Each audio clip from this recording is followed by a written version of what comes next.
know the whole city riding. A little early, it's a bit surprising. Business moves, now we enterprising. Switch it up, now we improvising. Go to get in the winter column. Whole squad been trained to go. Fence for life, we throw the foe. Singing this just to welcome bro. To a time, to a time. Time to grind, time to shine. To a time, to a time. To a time, to a time. To a time, to a time. Time to grind, time to shine. To a time, to a time. To a time, to a time. My intuition told me this. To trust the coach, he holds the gift. He knowing when to go with fits. So we knowing when to switch. This year we got the golden pick. Time to see what that pick about. Bad vibes get sent out. Only fans up in this house. We been waiting, yeah, we been patient. Now it's time to cash out, no discount. Super Bowl, yeah, we in route. I don't know when, but it's close. I don't want to overhype, but I just know I like it. So excited, you gon' notice now. You should notarize it. They say tour from that rock. Shout out to Samoa and Island. Time to lay the smack down. You think he Dwayne Johnson. Time to be the people's champ. Hit him with the people's elbows. Stick together like it's Velcro. You think you could stop us? Hell no, all day I dream about sports. I think I need some shadows. Custom with some Dolphins colors. Just to let them know we here. Yeah. I know the whole city riding. A little early, it's a bit surprising. Business moves, now we enterprising. Switch it up, now we improvising. Go to get in the winter column. Whole squad been trained to go. Fence for life, we throw the foe. Singing this just to welcome bro. To a time, to a time. Time to grind, time to shine. To a time, to a time. To a time, to a time. To a time, to a time. Time to grind, time to shine. To a time, to a time. To a time, to a time. To a time, to a time. Really hope he the man. Hope we found us some jam. Like the Heat found Bam. Wanna take time to thank Fitz, cause he put on the show. But the young man up, in the whole city know. Time to catch all the blessings. Cash out on the investment. Ball out, don't choke. Fins want all the smoke. Chris Gregg gave hope. Coach flow like spoke. Dan Marino still a GOAT, but to a man on go. Watch to a man throw. Watch to a man scope. Watch to a man dishes that we never ever seen before. Fans up, let's win. Boy, I'm ready for a ring. Maybe 3, 4, 5, 6. It's damn week, use 10. I know the whole city riding. A little early, it's a bit surprising. Business moves, now we enterprising. Switch it up, now we improvising. Go to get in the winter column. Whole squad been trained to go. Fence for life, we throw the foe. Singing this just to welcome bro. To a time, to a time. Time to grind, time to shine. To a time, to a time. To a time, to a time. To a time, to a time. Time to grind, time to shine. To a time, to a time. To a time, to a time. So low, so low, so low, deep.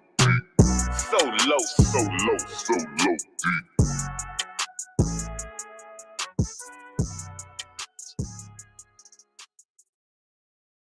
About them Dolphins, fellas. Dolphins on 3. 1, 2, 3. Dolphins! You already know, man. We're right here with the legend, man.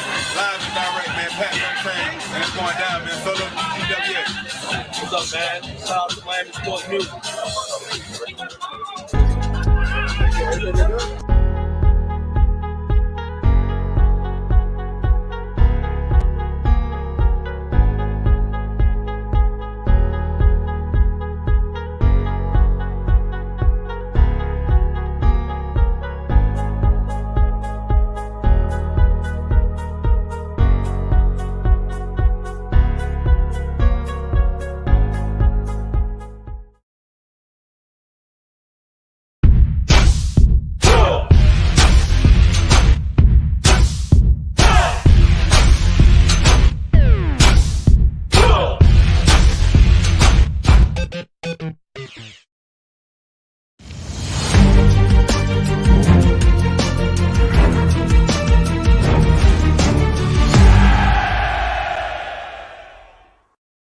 Hey guys, I'm Danny Johnson, CEO at TPP, The Positive Porpoise.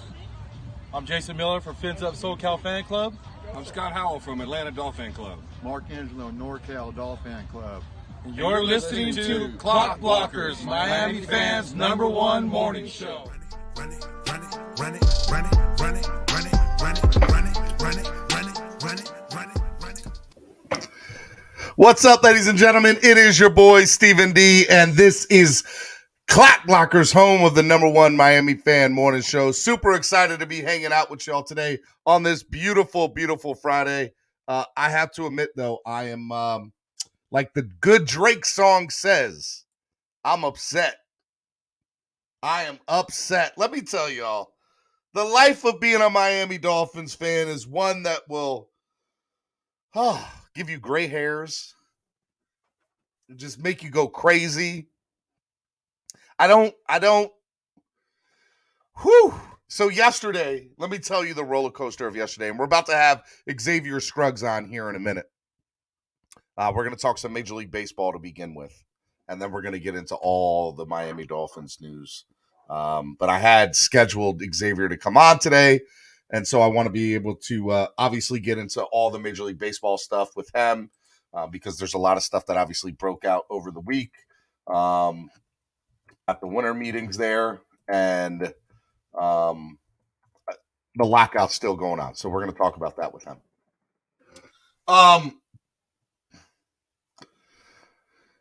Yesterday, I was so excited when I read the news Wes Welker was coming to Miami.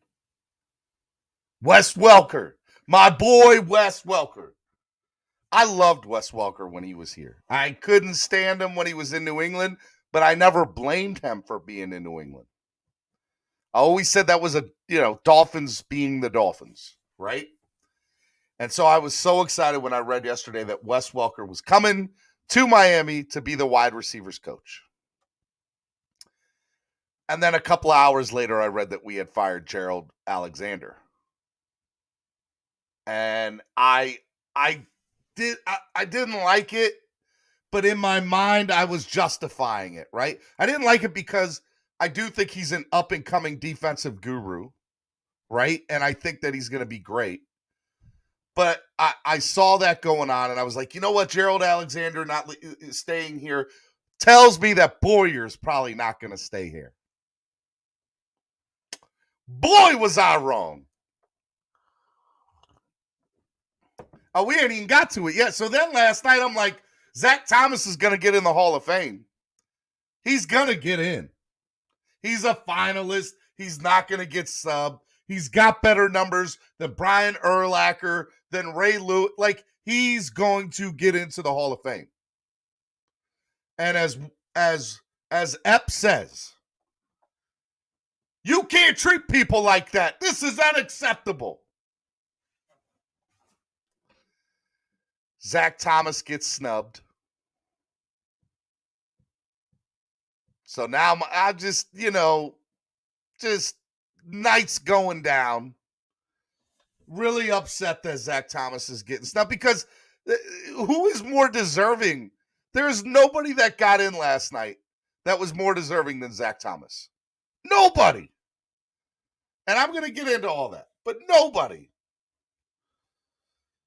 And then, on top of all of that, this morning the news broke, Joe Rose show on QAM, McDaniel's on there, and he says that he's retaining Josh Boyer.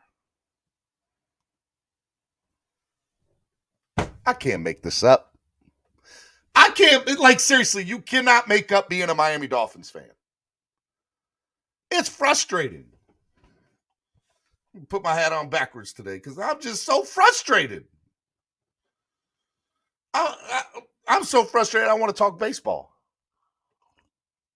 And we're going to talk baseball here in a minute. We're going to have my man, Xavier Scruggs from ESPN, MLB Network come on. And we're going to hang out with him for about 20 or 30 minutes. And we're going to talk some Major League Baseball. That was already on the schedule. That was already on the docket this morning. I don't want to hear anything else about it. I'm tired, guys. I'm tired. I love the Dolphins, but God, they make it so frustrating. So excited for Wes Welker on cloud nine. You let go of Gerald Alexander. I don't like it, but I can be like, all right, well, that means you're not keeping Boyer. Then Zach Thomas gets snubbed, which I guess isn't the Dolphins' fault, or is it because of all the BS that's been going on? And then Boyer gets retained. It's just like, Epp says, I know you're tired. I had to wake you up. Yeah. Let me say good morning to my Finlaws and my family. How y'all doing this morning? Hey, this is your boy, Stephen D., host of Clock Blockers, the #1 Miami fan morning show right here on Miami Sports Music Podcast Network. Hey, if you haven't followed us, follow us on Facebook, Instagram, and YouTube at Miami Sports Music, and follow us on Twitter at MIA Sports Music. And follow me, by the way, on Twitter. I'm trying to get my Twitter game up. I'm trying to become part of the gang. At Stephen D SKPL. Follow me on Instagram and Twitter. If you are not following me right now, go follow me on Instagram and Twitter. If you haven't done so already, hit the like button, subscribe to the channel. It doesn't cost you a thing to subscribe. Subscribe, hit the like button. Let's go. Subscribe to the channel. Also, if you guys want to sign up to become a member today, there's plenty of seats waiting at the table for you to become part of the fam. I got to do my Vin Diesel voice on Fast and Furious. Family. Sign up today to become part of the family today. Super excited about it. All right. And I'm going to put in the chat here the link to sign up to become. Let's get 2 new members signed up this morning, huh? Become part of the family this morning. Let's go. Also, want to remind you guys, too, if you guys want to help the channel we grow by donations. So help the channel grow by donating today. There are plenty of opportunities, even if it's $1. It doesn't cost anything. Even if it's $1, it does cost something. It costs you $1 to donate, at least. It helps the channel grow. There's 3 different ways you can do it. You can use the $sign down at the bottom of the chat. You can use Cash App, which is MSM Podcast Network. Help the channel grow by donating through Cash App or PayPal because there's less fees that come out of there. And you guys can also use PayPal, MSM Podcast Network. Want to give a big shout out to our sponsor of the show, Tailgreeter. Tailgreeter.com, or download the app today on your current Apple or Android device. Tailgreeter is the way to do it. So big shout out to Tailgreeter. I know football season's gone, but they're doing a whole bunch of other stuff. Baseball, basketball, March Madness is coming up. They're going to be doing events there. So wherever you're at in the country, make sure you check them out. And they're also going to be doing some Super Bowl stuff this Sunday. So if you're in the LA area, go check out Tailgreeter and have fun over at the Super Bowl. All right. Without further ado, let me bring on the man, the myth, the legend himself.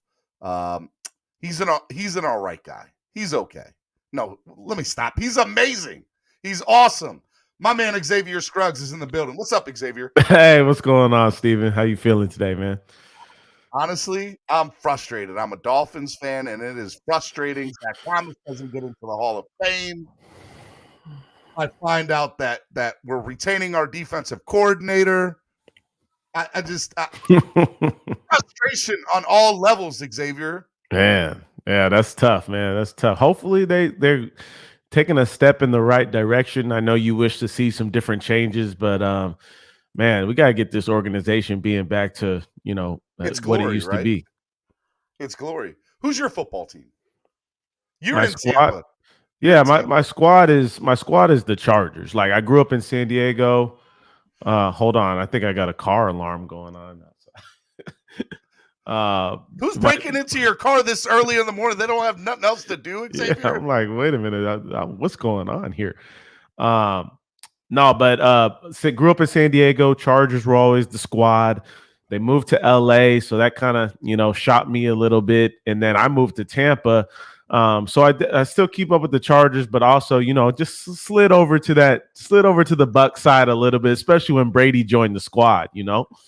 That's okay. I'm not gonna blame you, especially being a baseball guy. But if you ever need a new team to root for, whenever they finally get their stuff together, you can always root for the teal. You can jump on our bandwagon. We're here.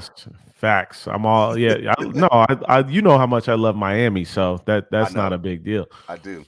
Well, I mean, the food is a big part of that too. The food in Miami is absolutely amazing. Yeah. As a fat guy, I'm just saying, I love the food down there, bro. Hey, the food is where it's at.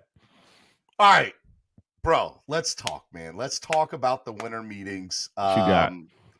I mean, what did you think about Rob Manfred coming out, basically stating, "Hey, look, he's full of optimism." Seems like the Major League Baseball Players Association is full of optimism. Unless you talk to some of the players, like doing their own, that were there giving their own records, they're like, they're frustrated too. Look, Let's start with Rob. Mm-hmm. He's frustrated by the lockout negotiations, but he's optimistic that there shouldn't be a change in opening day. What do you think of that right off the bat? Yeah, I think the big thing, I think we have to remember that all this talk, all the communication, whether it be between the owners and the fans, whether it be between the owners and the media, whether it be players and the media, it doesn't matter. All of it is a lot of rhetoric, right? Making sure that people feel like they're on their side. So the media is being used in that sense. So take it with a grain of salt, everything that's being said. And that's from both sides, right? I'm a former player. I love the player side, of course, but we have to remember both sides is a form of communication, very tactical in how they use their words. I don't think Rob Manfred really said anything too much than what we already knew, right? I think we understand the frustration on both sides. I think that both sides should have optimism, right? No matter, even if we're a few days away from what would be reporting to spring training. Yes, there should be optimism, but that doesn't mean that there won't be games missed. That doesn't mean that there won't be spring training games missed, that it won't start on time. We're supposed to get another announcement, or I'm sorry, the owners are supposed to make a proposal on Saturday, but that doesn't ultimately mean that it's going to be agreed to. So I don't think we heard anything different than we've already known. I think you're 100% right. And I think the thing that I kind of got out of it from over the weekend is I don't know if the start of the season will be delayed, because they said it would take 7 to 10 days the moment there's an agreement for people to report to training camp or to spring training. And so that's kind of where my heart is that if there's any delay, it'll be in MLB games, or the spring training games. But here's the problem. Now you have to realize 2020 was crazy already, right? Like, you had to deal with the missed revenue from not only the fans and ticket sales, but you also had missed revenue from the TV deals. And so now if you're going to delay the start of spring training, not everybody has spring training games, but you got to understand there's still missed revenue that these teams have to make up to these TV stations. Yeah, no, but the one thing that the owners have to their advantage is obviously this is not where a lot of the revenue is made, right? The spring training isn't where most of the revenue is made. The reason why the last strike helped the players was because it was during the middle of the season. They missed playoffs, they missed the World Series. Like, that's where a lot of that money is made up. That's where a lot of that money is made. So in a sense, to say the pressure is more on the players right now, because they'll be the first ones missing the paychecks. They'll be the ones that if this goes into games, they'll be the ones that are really going to be hurting. And that's why you have a lockout situation, right? That the pressure is placed on the players at this point. And that's hard because, everybody wants to see everybody wants to see games, right? Everybody wants to see this game continue to grow. It's been fun watching this game, what we saw last year. So that's the biggest thing for me is like, is this an immediate stop in the growth of the game? Even if there is spring training missed, that's more the bigger issue for me. And I think you understand that as well, because we've talked so much about the growth of the game. That's where I become more disappointed and frustrated because nobody's taking into account the fans in this game. And nobody has for a very long time. That's the other problem with this. I love a big reason that I've always wanted to work with you is I think that you are the future of Major League Baseball and how they should go about marketing. You're huge on TikTok with over 100,000 followers on TikTok. You're killing the game, bro. Appreciate it. You have 40,000, I think, on IG, something to that effect. And so I feel like you're trying to bring the game into that next phase of where they need to be at. And that's getting the players' faces. I think part of that, because I said this to you last time, and I think this is a very strong comment, and it's worth stating again. You put Mike Trout, Shohei Ohtani, Manny Machado, certain people, maybe not Manny for my kids, but you put certain people, because I'm a big Manny Machado fan, but you put certain people in a lineup like Mike Trout or Aaron Judge, I don't think my kids could name them out of a lineup. Yeah. And that's a problem. Where if I show my kids LeBron James, Kevin Durant, Seth Curry, they have no problem. They can name them all day long. My 8-year-old knows who they are. Well, look, since the last time we spoke, I've been thinking about this a lot too. And there's some things that our game as an industry doesn't do, not just MLB, but the brands within our industry, right? So I was watching a YouTube, and I can't remember now. I'm forgetting the golfer's name. And anyways, the golfer was sitting down with multiple other golfers via YouTube, sponsored by Callaway, and they had their own YouTube doc series talking to different people, even people outside of playing golf. I want to say they sat down with Steph Curry, sat down with some other big names within other sports industries. And I started thinking, in order for us to be able to do a better job of marketing too, some of these brands that associate with baseball, so whether it be a Wilson, whether it be a Rawlings, whether it be a Louisville Slugger, now they have to take that same opportunity that you just mentioned, showing the players' faces that they work with, being able to do more on their social media as well, because we all know the young generation in this game, they're following brands, right? The brands that they like. And if they don't see those players represented within those brands in a way to where they see the inside of that person, not just the player, but, oh, I can relate to that person. That's what I saw when I saw this YouTube that Callaway had put out there. And we have to do a better job of being relatable to the person, right? So whoever's kid, they're on social media all day. They've got to be able to pull up a brand and be, okay, man, this is Wilson A2000 glove. Yeah, but, oh, I'm learning more about this player right now and his approach at the plate, or what he likes to do on his off days. Like, they have to see it via those brands. And I think that's one of the ways that we're going to have to continue to grow this game, because now everything is branded, right? Everything social media, you see, brands are doing a better job of being authentic with that. That's got to be the focus now. Back to back, a baseball segment. Xavier Scruggs, myself, Stephen D, right here on the Miami Sports Music Podcast Network. #1 Miami fan morning show, Clock Blockers.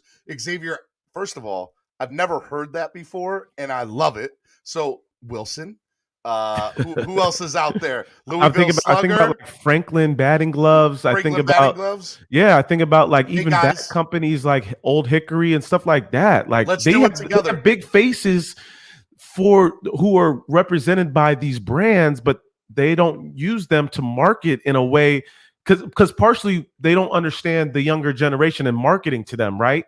Mm-hmm. At least using a player to do so. They know how to use a player's video of them hitting, but how do we get a little bit deeper and make that player relatable to the kid looking at that brand? How do we get the players to want to do that is the next step. When your number 1 or 2 players in the league are not people that are very, like, Aaron Judge does commercials, right? He goes out and does that, but he's not on social media like that. Mike Trout rarely even does commercials like that anymore. I'm not saying you can't find them. They're out there. He does them. But, like, again, I 100% agree. Also, I want to do more thinking on that and get back to you. But I think there's something to that. I don't think I've ever heard that before, that the brands themselves are part of the marketing of the game. Well, also, I'm just going to dig a little bit deeper.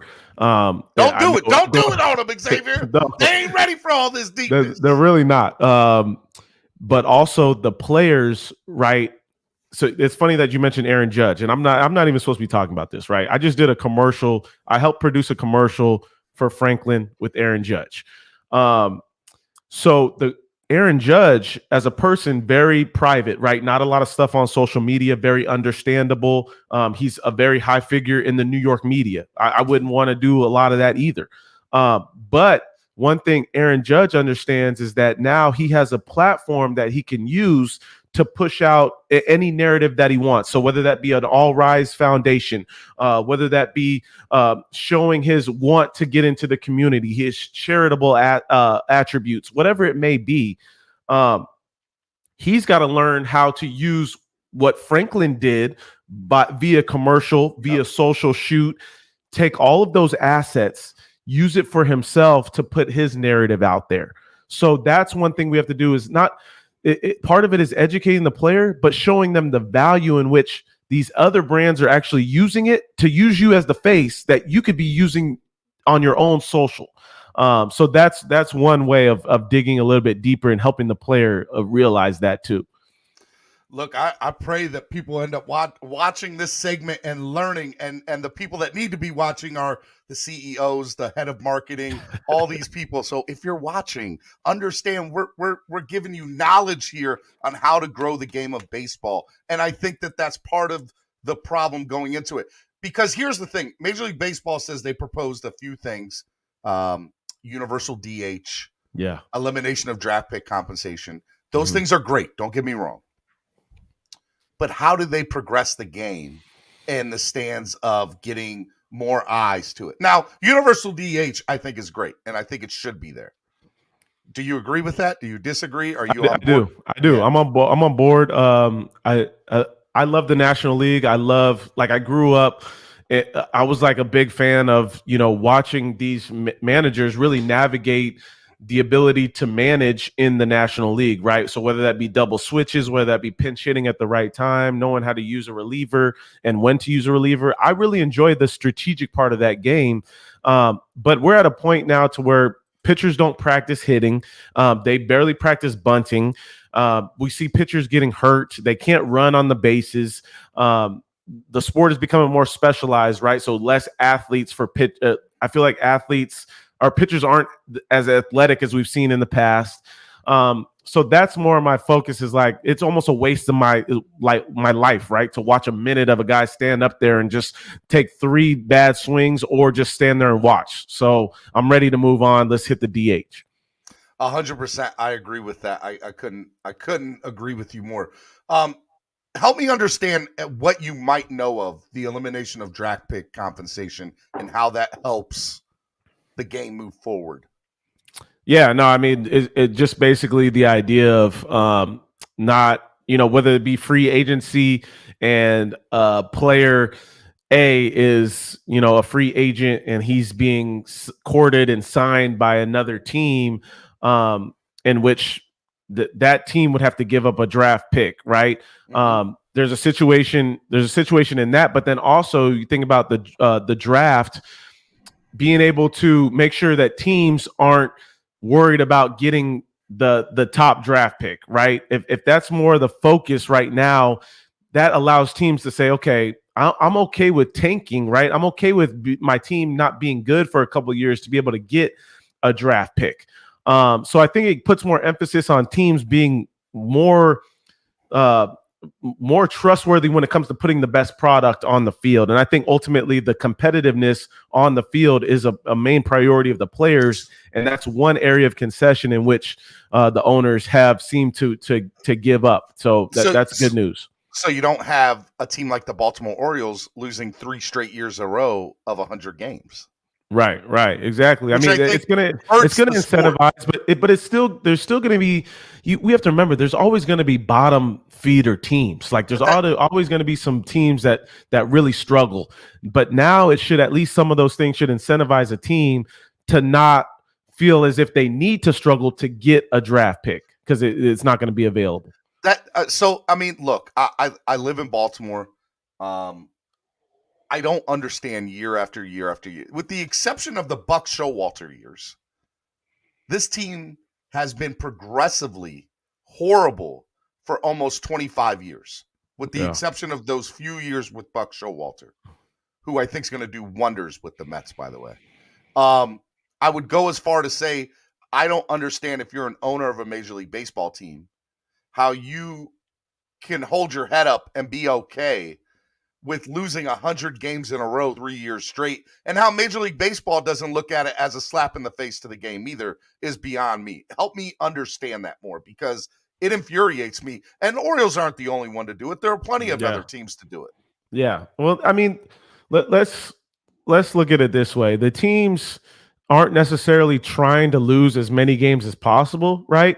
But at the same time, if you're not building your team in a sense and feel as if you can compete today, you're ultimately doing things to try to compete later on down the road. And that means you're not putting the best product on the field, or at least that means you're trying to gear up for a different year. So that's always going to hurt the fan watching the team itself, and ultimately the league, when these teams aren't putting the best on the field. But you got to look at it as like, a business for the owners, right? Like they're going to make money either way most of the time. Which sucks. So some of these teams, some of the owners may not be as concerned about my team being third or second in the division, right? They're complacent, or they're okay with their team being in fourth or fifth place, and they're still making the amount of money they need to make to be able to invest it into other things, right? So that may not be a top priority of an owner during a certain time. There should be, I feel like, and maybe as a fan, and this will never happen, but I feel like as a fan, there should be some sort of clause for owners to make them put a competitive team onto the field. Because I look at Tampa, I look at Camden Yards, and I look at Tampa. Camden Yards is a mecca for baseball fans. It is an amazing place to go watch a game. I spent the summer of 2012 and 2014 there. And those 2 summers alone were some of the best in Major League Baseball for me as a fan. And then I look at Tampa, who consistently put good teams on the field, but have 6,000, 8,000 people showing up to the games. They don't have people showing up. And look, I'm going to call it what it is. It's a crappy place to watch a baseball game. It is. And so I don't get how those 2 things are in the same. A, they're in the same division, which is crazy to me. Mm-hmm. And B, I don't understand how like, to me, it should be the other way around. I should see Tampa. I think part of that is like you ultimately see, where the development and the analytics and the ability to find the right people within the organization to make the best of not using as much money, right? Tampa is the best team at doing that. And I think we see these other teams starting to fall in line, trying to do something similar. Even bigger market teams have taken a step back. And Chicago Cubs, I look at even the Yankees have found ways to stay under the tax revenue, the tax threshold. Yeah, but ultimately it's smart business, especially if you can still win. But there's teams that just can't do it, right? The Orioles have not been able to do it right now. And maybe that speaks, more to the people they have in place with the organization. I don't want to talk down on that, but I think that says more about the culture, the people that you may have, because there are other teams that are doing it, right? And so if you don't have the same organizational structure as a Tampa Bay Rays, maybe that's not the right steps that you take for your own organization, right? And then you look at a team like the Miami Marlins, and they have Derek Jeter running at the helm. But I knew from day one what Jeter's intentions were. I knew that he had a plan. Mm-hmm. And I know people in the chat are saying Jeter finessed us. I don't think that Jeter finessed us. I'm telling you guys, I think the Marlins are going to be a very competitive team in Major League Baseball this year. I think they were competitive last year. Yeah. And I think they're going to be, I think they're going to be better this year. I agree. And another thing too is like the NL East is going to be beating up on each other. It's not a league where one team just blows everybody away, right? We saw the Braves come at the last minute last year, right? Everybody wanted to start playing a little harder in the last couple of and then making a run at it. They made a run. Exactly. The Nationals are not going to be good. The Marlins, the starting pitching depth is ridiculous. They're adding pieces to the offense. The offense is still a little behind in some of these other than the Braves and the Mets, but I think they still compete because of the pitching staff and how deep it is, especially if they go out and get another piece. And honestly, I don't think we know what we're going to get from the Phillies. I know that the Nationals have taken a huge step back. I think you have 3 teams there that are really, really willing to fight for that top dog spot. The Mets, the Braves, and the Marlins, maybe. Yeah, no, Phillies are going to have talent, but I think we have so many question marks with the Phillies right now. If they don't make the right moves, it's going to be tough. They have great starting pitching depth too, but that offense and the bullpen for the Phillies is really struggling. Jazz Chisholm. I love this kid. I think he's amazing. I think he should be the face of the Marlins. Tell me what you like about the Marlins. This is a Miami show. Tell me what you think about Miami and the moves they need to make. Because as soon as there's an agreement, free agency begins, right? For like 2 weeks. Yeah. I think the DH factor could ultimately help out the Marlins, right? I think they can go seek to get a bat not necessarily a long contract. I think I look at a guy that may be highly touted because he's only expected to get 3 or 4 year deal. Maybe a Kyle Schwarber fits in nicely in that lineup. I think they need to get a power bat, especially a lefty would be nice. Michael Conforto's been a name that's been thrown out there. We know he can play in the outfield. Yep. I love what Jazz Chisholm is doing as far as progressing and getting better as a player. He's shown you that he can hit velocity, and he's going to continue to get better. Super athletic, super entertaining. You do a great job of manning that backstop with the Jacob Stallings, who won the Gold Glove last year. That's going to help the pitching staff. Just finding ways to add to that offense is going to be big. I love Miggy Rojas, the captain of that team, laying it down at shortstop. So whatever they can do to continue to bolster that offense is going to continue to give the pitching staff confidence. And the more confidence you give this young staff, the sky's the limit. That's what I say. You win championships with pitching. You can't win a championship without pitching. But that pitching needs to feel comfortable that if they don't have their best stuff during the day, that the guys behind them can back them up. Absolutely. And this Marlins staff, let me tell you, they look good. They look good. I have to be perfectly honest, as a baseball fan, from a baseball perspective, I don't know if there's a young team positioned the way the Marlins are. And I'm not, they don't have a superstar. They got some really, really great players that Chisholm has the opportunity maybe to become a superstar. But they don't have a superstar. But they got all this young pitching. They got, the draft, they got draft picks, they got money. I think Jeter has them on the course of a direction. Like if I was in the stock market, I would be buying stock in the Marlins. Well, I mean, one thing that's hard to come by is the starting pitching, right? They win it and they have good young starting pitching depth. That's one thing that you don't just come by easily, right? You have to be smart about draft picks. You have to be smart about trades in order to acquire something like they have right now.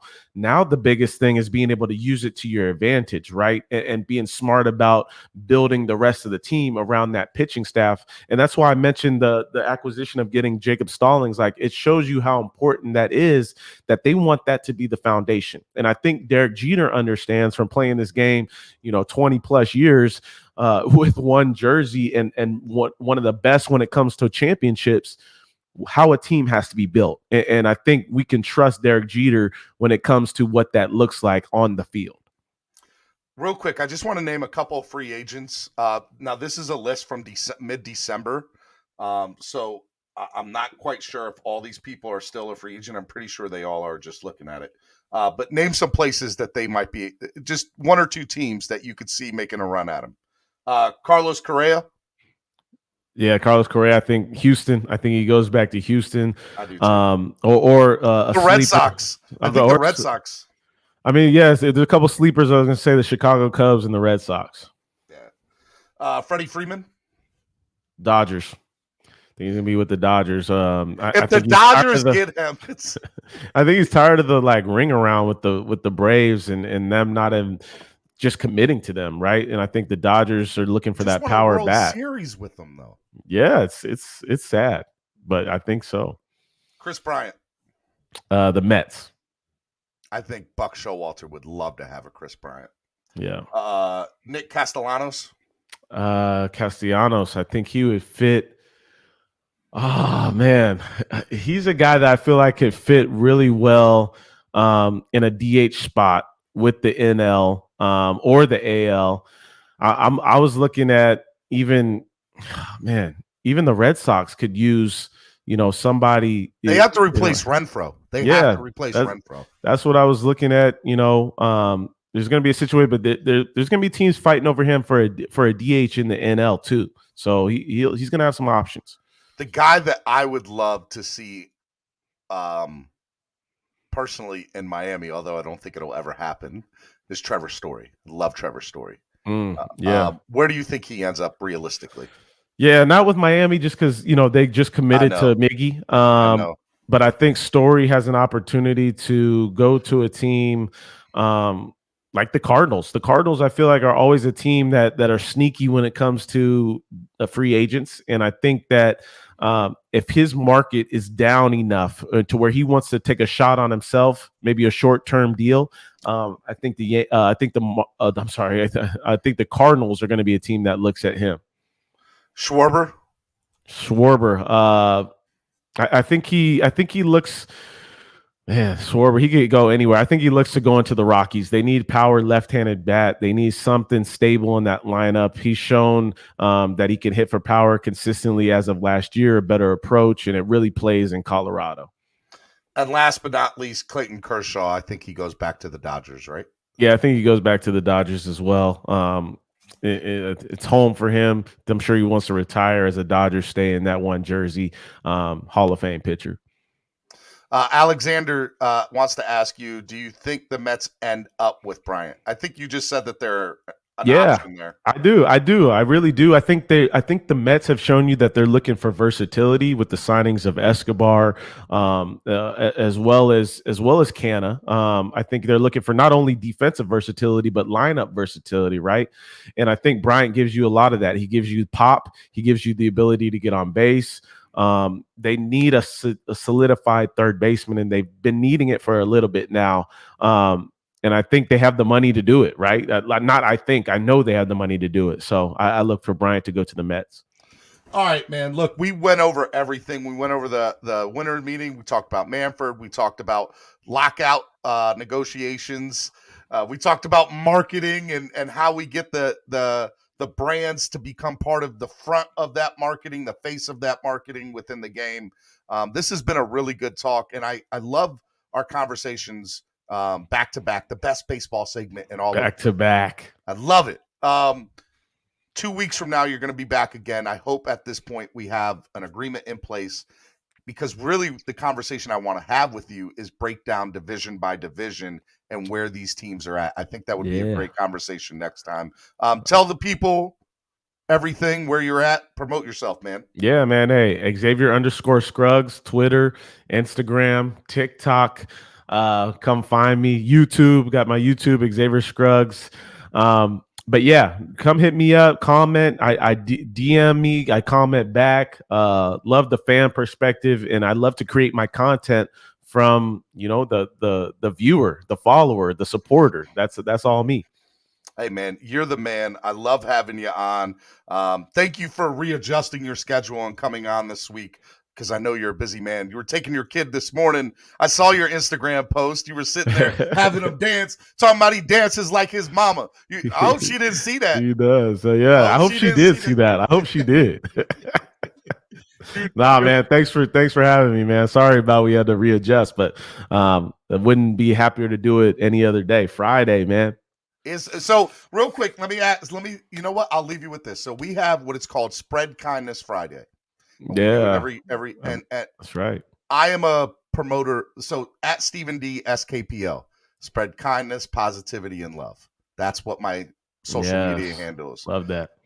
I always try to leave people at the end of my show where we do final thought of the day. We have a panel with the fans, and I tell the fans, okay, in your final thought of the day on Friday, you have to say something. You have to give people a voice of positivity, something that you can leave them with. Like for me, I tell people, hey, if you haven't texted somebody in 6 or 7 months or a year, go through your phone, find somebody you haven't texted in a while that you're close to, and say, hey, look, I'm sorry I haven't reached out to you in a while. I was thinking about you. I'm here if you need anything. Let me know you're all right. Because you never know what somebody's going through. Yeah. Yeah. And I would say something similar. Tomorrow's never promised. What would you do today if you didn't have a tomorrow? Right? What would you do if you could do anything that you wanted to do? Don't wait. Go do it today. What's holding you back? Spread Kindness Friday. Xavier Scruggs, back to back, a baseball segment. Xavier, thanks for coming on, man. Thanks for having me. All right, man. See you in 2 weeks. See you. Yep. All right. Miami Sports Music's #1 Miami fan morning show, Clock Blockers. I'm your host, Stephen D. Super excited to be hanging out with y'all. We're going to keep the party going, and we're going to talk a lot about what we got going on today, and that is the Dolphins. the Dolphins. We're going to get ready to do the Dolphins. So, guys, I appreciate you guys hanging out with me. We're going to get the party going here. It's 10 a.m. Where are your kids at? It's 10 a.m. Do you know where your kids are? Some of you don't know what that is about, but I do like it. All right. Y'all ready? So let me break down again kind of what happened last night as I started out in the beginning of the show. Yesterday, we learned that Wes Welker would be coming to the Miami Dolphins as the wide receiver coach. I was super excited about that. Then we go to later on that night, we find out Gerald Alexander is not going to be retained. He's going to be let go. He's going to be fired.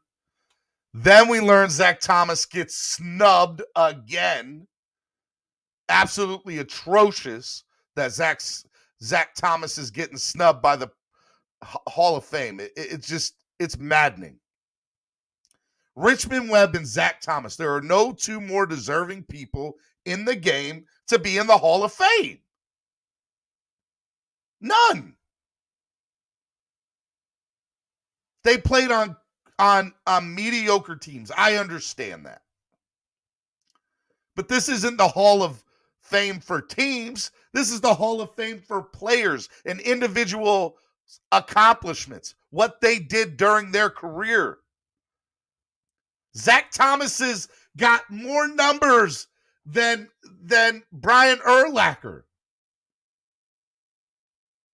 It doesn't make sense to me. It pisses me off is what it does. And then we find out this morning, WQAM Joe Rose Show has Mike McDaniel on, and he says that Josh Boyer's coming back to be the defensive coordinator. Which makes me scratch my head about yesterday's news about Gerald Alexander getting fired. Why? If you're going to retain Boyer, retain the whole defensive staff. And by the way, the secondary guys were upset. They were posting on social media last night about Gerald Alexander. He was part of the secondary was one of our best things in the second half of last year. And you're going to get rid of a guy who's being dubbed and looked at for defensive coordinator positions? It doesn't make sense to me. It's absurd.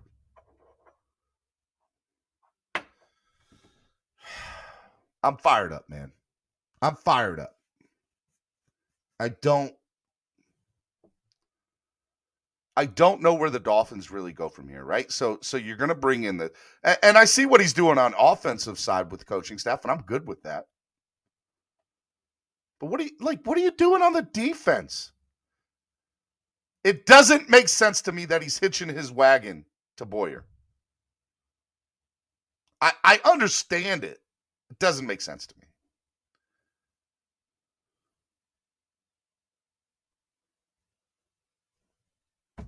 I don't get it. Was it part and what I really want to know, which I'll never know, maybe after his tenure, God forbid, was this a part of what you had to do to be the head coach? In order to be the head coach, you must retain Boyer. Was that part of the negotiations? He's never going to come out and say otherwise. Now, after the fact, a year from now, 2 years from now, 3 years from now, we might find that answer out. But I promise y'all, it would not surprise me. Y'all listening to me? It would not surprise me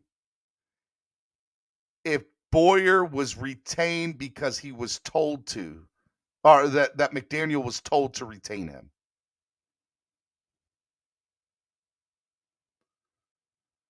There's no other reason that a new head coach wouldn't bring in their own person. Wouldn't bring in their own guy.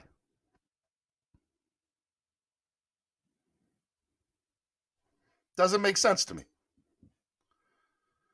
So look, I'm not trying to be negative Nelly. I'm just trying to be optimistic. I'm trying to be realistic. I'm trying to really kind of find out what in the world are the Dolphins doing that they made this decision.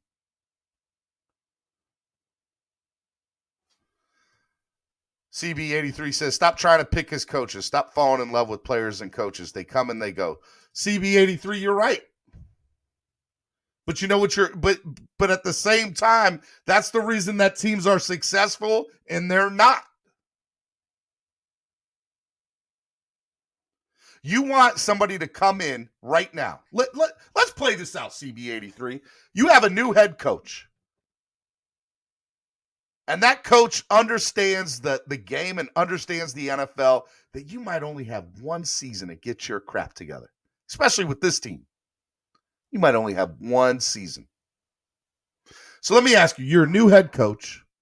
You do have a Rolodex because he does coaching seminars, right? He does coaching seminars. And so you're going to sit here and tell me that a head coach isn't going to be like, well, I mean, look, I need to bring in my own people. Because if you fail with your own people, guess who you blame? Yourself. McDaniel, if he fails here, guess what he has? An out. Team told me I had to keep Boyer. I couldn't bring in my own guys. I couldn't do exactly what I wanted to do. It's an out.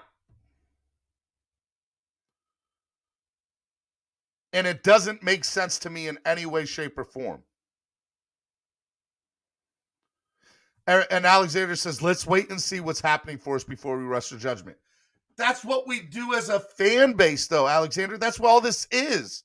I can't make the season get here any quicker, so I'm going to judge. That's what I do on a morning show. I judge.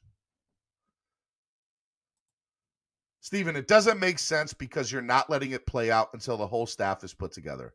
Calm down, take a deep breath, and chill. I can't. I love the Wes Welker hire. I do. I like the offensive staff he's putting together. But you know why? Because it's his staff.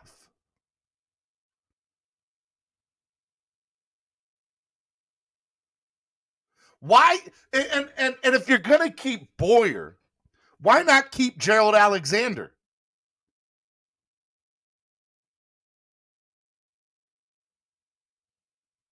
That doesn't make sense to me. Darren W. says, so much for Spread Kindness Friday, Stephen. I'm being kind. I'm just not being positive right now. I'm being kind. I love you. That's kind. I'm just not being positive right now because to me, it doesn't make sense. It doesn't. And not only does it not make sense, there's a lot of question marks around it. Let me say this. Let me say this, okay? I think that there's a possibility that keeping Boyer is a good thing. There is that possibility, right? And if Boyer is kept because he was the one that had a lot to do with last year's success on the defense, which I don't believe, by the way. I think Flores was the reason. Then I get it. I get it. Excuse me. How rude. But if the reason for Boyer being here is we just need to keep some like, what if, I want you to think about this. What if Greer and Ross told McDaniel, hey, Mike, we want to keep some continuity on this defense. So if you're going to come and be the head coach, you're going to have to retain Boyer as the DC. Anybody else on the defensive staff, you don't.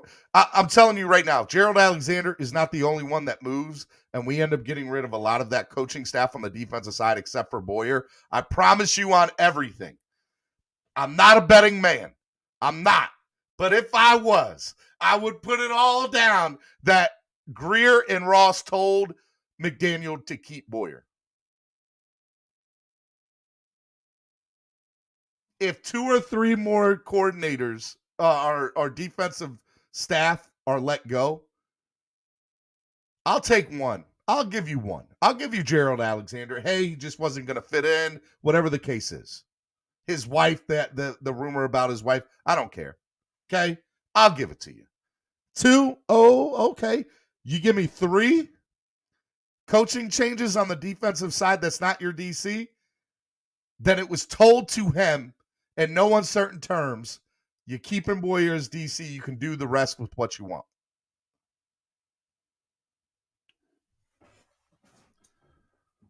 That's just how I feel. I don't have any proof of that. That is a gut feeling based on how horrible decisions have been made by this franchise for the last 15 years, 25 years. And if McDaniel is retained after this year, then Boyer will not be. Boyer's got one more year.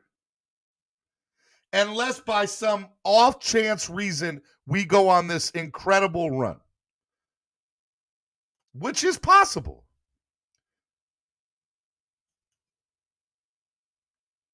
Which is entirely plausible.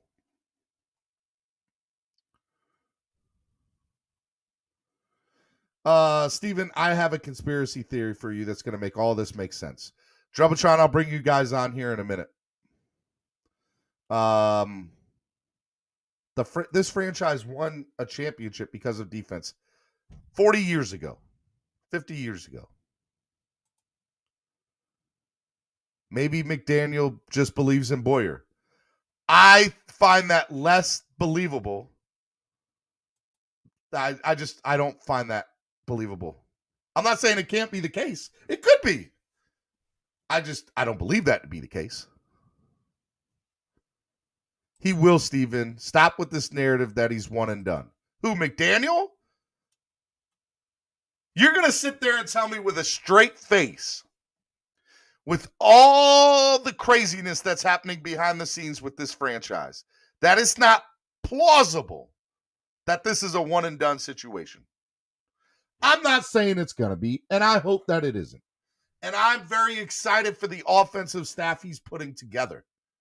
And I am excited to hear what he's going to do on the offensive side of the ball. And because of that, as long as a core of the defense stays intact, which it sounds like it should be, if you're going to retain Boyer, then my thought is they're going to retain 85% of this defense, if not 90%. Right? And those guys, they're going to play. So I'm not worried about them playing hard or not playing hard. They're going to play hard. They're going to go out to win. And you're going to improve the defense. I think that's an 11-win team right there. An 11 to 12-win team right there. 100%. Out with the old and with the new on offense, keeping a core of the defense, I got you. But if any reason otherwise does not happen, if they lose less than 9 games, it is plausible that McDaniel's a one and done. And I hope that I'm wrong. I hope that I'm wrong. If Ross has to sell the team, I'm just saying. Look at me. I'm just saying. Why would a new owner not want to come in, clean house with everything that was old and say, you're out of here? Use my baseball umpire. You're out of here. That's what I want to do with Ross. You're gone. I'm just saying. I am not as optimistic because I'm seeing some of the same decisions from years in the past, from the same team, from the same ownership and GM, from the same front office group. You know how you guys were saying, oh, we keep a GM, but we find a new head coach, or we'll keep a head coach and get a new GM. Very similar here. We're getting a new head coach, but we're keeping some of the same coaching staff.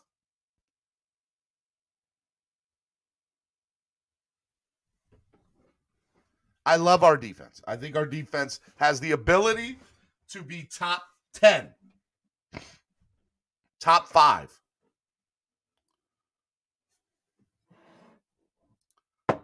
I'm just telling you, there's a lot of red flags here. Lots of red flags. You're going to have to sell me. You know how you sell me on this? Here's how you sell me. Here's how I flip-flop. I'll tell you how I flip-flop right now. I flip-flop like this. If you come in with a whole new offensive game plan catered to Tua, so I guess not a whole new, that kind of contradicts itself. But if you come in with a game plan catered to Tua's strengths, you bring in some high-priced free agents for the O-line, wide receiver, running back, right? You've improved your offense. You go out and spend money on Emmanuel Ogbah. I would love to see Ogbah back in a Dolphins uniform. You get a nice linebacker, prove the linebacking core, and you try to keep, if you're able to retain the secondary, you retain the secondary or as much of it as you can. That's you. If you do that, I'm slowly turning. Hey, this could be a good thing. And if I start seeing in training camp and in preseason, well, you know what? In the first half of the year, and through the first 4 weeks of next season, you guys are going to be like, hey, we're 3-1, we're 4-1, we're 5-2. I'm going to change my narrative because I would see it working.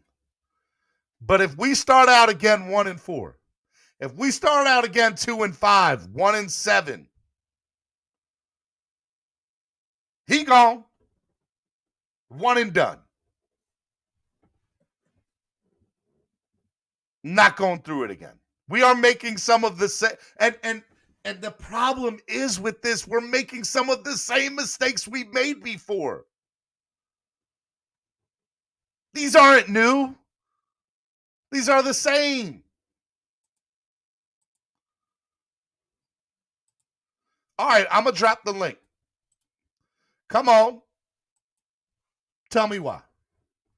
Crystal Lager says, glad to see you take a stance, Stephen. Guys, hit the like button if you haven't hit it already. Over 100 people in the room. Only 41 likes. Please hit the like button. If you want to donate to the channel, help the channel grow. Okay? Use Cash App, which is MSM Podcast Network with the $ in front of it, or PayPal, MSM Podcast Network. It is Spread Kindness Friday. Spread some kindness. All right? Let's go here, and let's have a good show here. All right, I'm going to bring in the conspiracy theorist man first, Drubbatron. What's up, Drub? Are you ready? Are you ready for me to blow your mind? I'm somewhat ready. Good morning to you. Good morning. Good morning. I don't think you're ready. Anyway, okay. So I'm going to take us back a minute. And a couple weeks ago, before this whole Brian Flores thing popped off, right? We were talking about, I brought it up on the panel here, we were talking about why Flores was fired. And I brought up, look, we were talking about some issues with Flores, and I brought up, hey, there's either two explanations for what happened in Miami last year, particularly with our offense and our defense, right? That we went 1-7, or we went, 1-7 and then 7-0, okay? It was either that Brian Flores is incompetent and he just didn't know what he was doing and throwing stuff around, or that Brian Flores was sabotaging the Miami Dolphins. Okay. But then we hear about all these things that Brian Flores brings out in his lawsuit, the paying to lose and everything else, and how there was a lot of animosity from Ross and Greer, and things went south. And I've changed my narrative, and here it is. Are you ready for it? I'm listening, Drub. Stephen Ross did not only offer money to Brian Flores. Stephen Ross was sabotaging the Miami Dolphins last year in order for him to fire Brian Flores. And I'm going to tell you why this all makes sense, okay? First of all, our offensive line.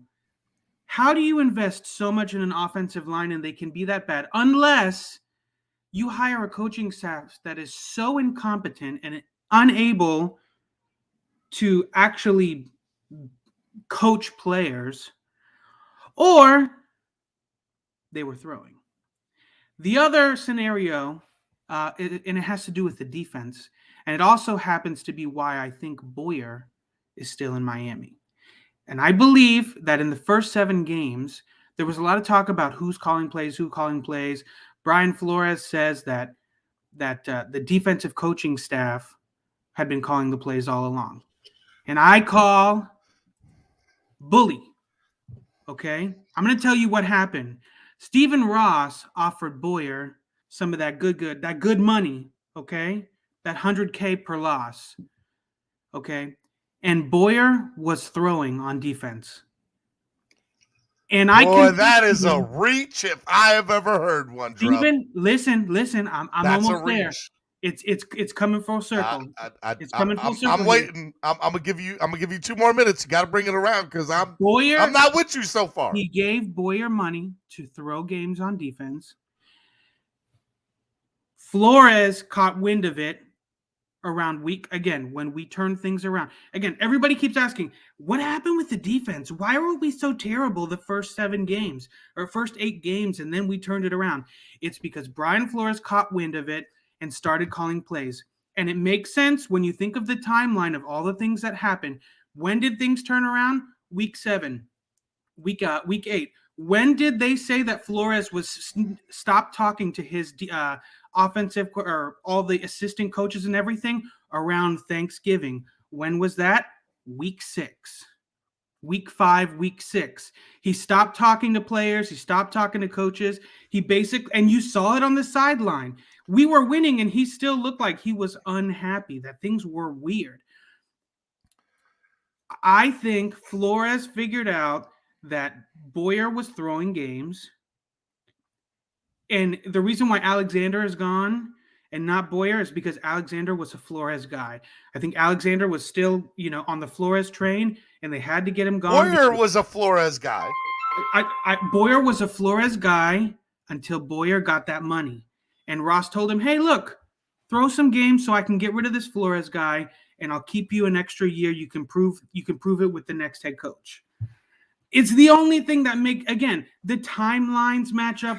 Again, why did Flores stop talking to all these in the chat right now? Do you think that Drubitron's conspiracy theory is true or crazy? True. I'm not even going to say false. True or crazy? It may be crazy. That's what I'm hearing in the chat right now. There is so many things that line up here. Again, the timelines that we heard around Thanksgiving that Flores stopped talking to coaches. It makes a little bit of sense, right?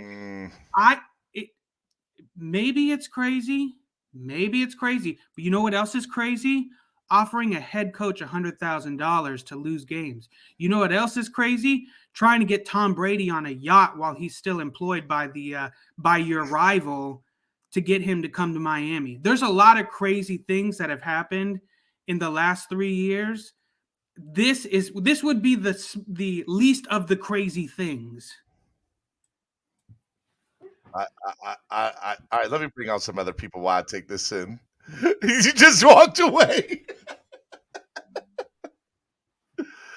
Oh, I don't know, Drub. I don't know. All right, let me bring out some other people here. Let me bring in Russell. What's up, Russell? I'm on timeout. I knew Valdez would come. I'm actually vibing with what he's saying right now. Wow. It makes too much freaking sense. It really does. It does. To me, it does, because the only other thing that makes sense is that Brian Flores sabotaged the Miami Dolphins.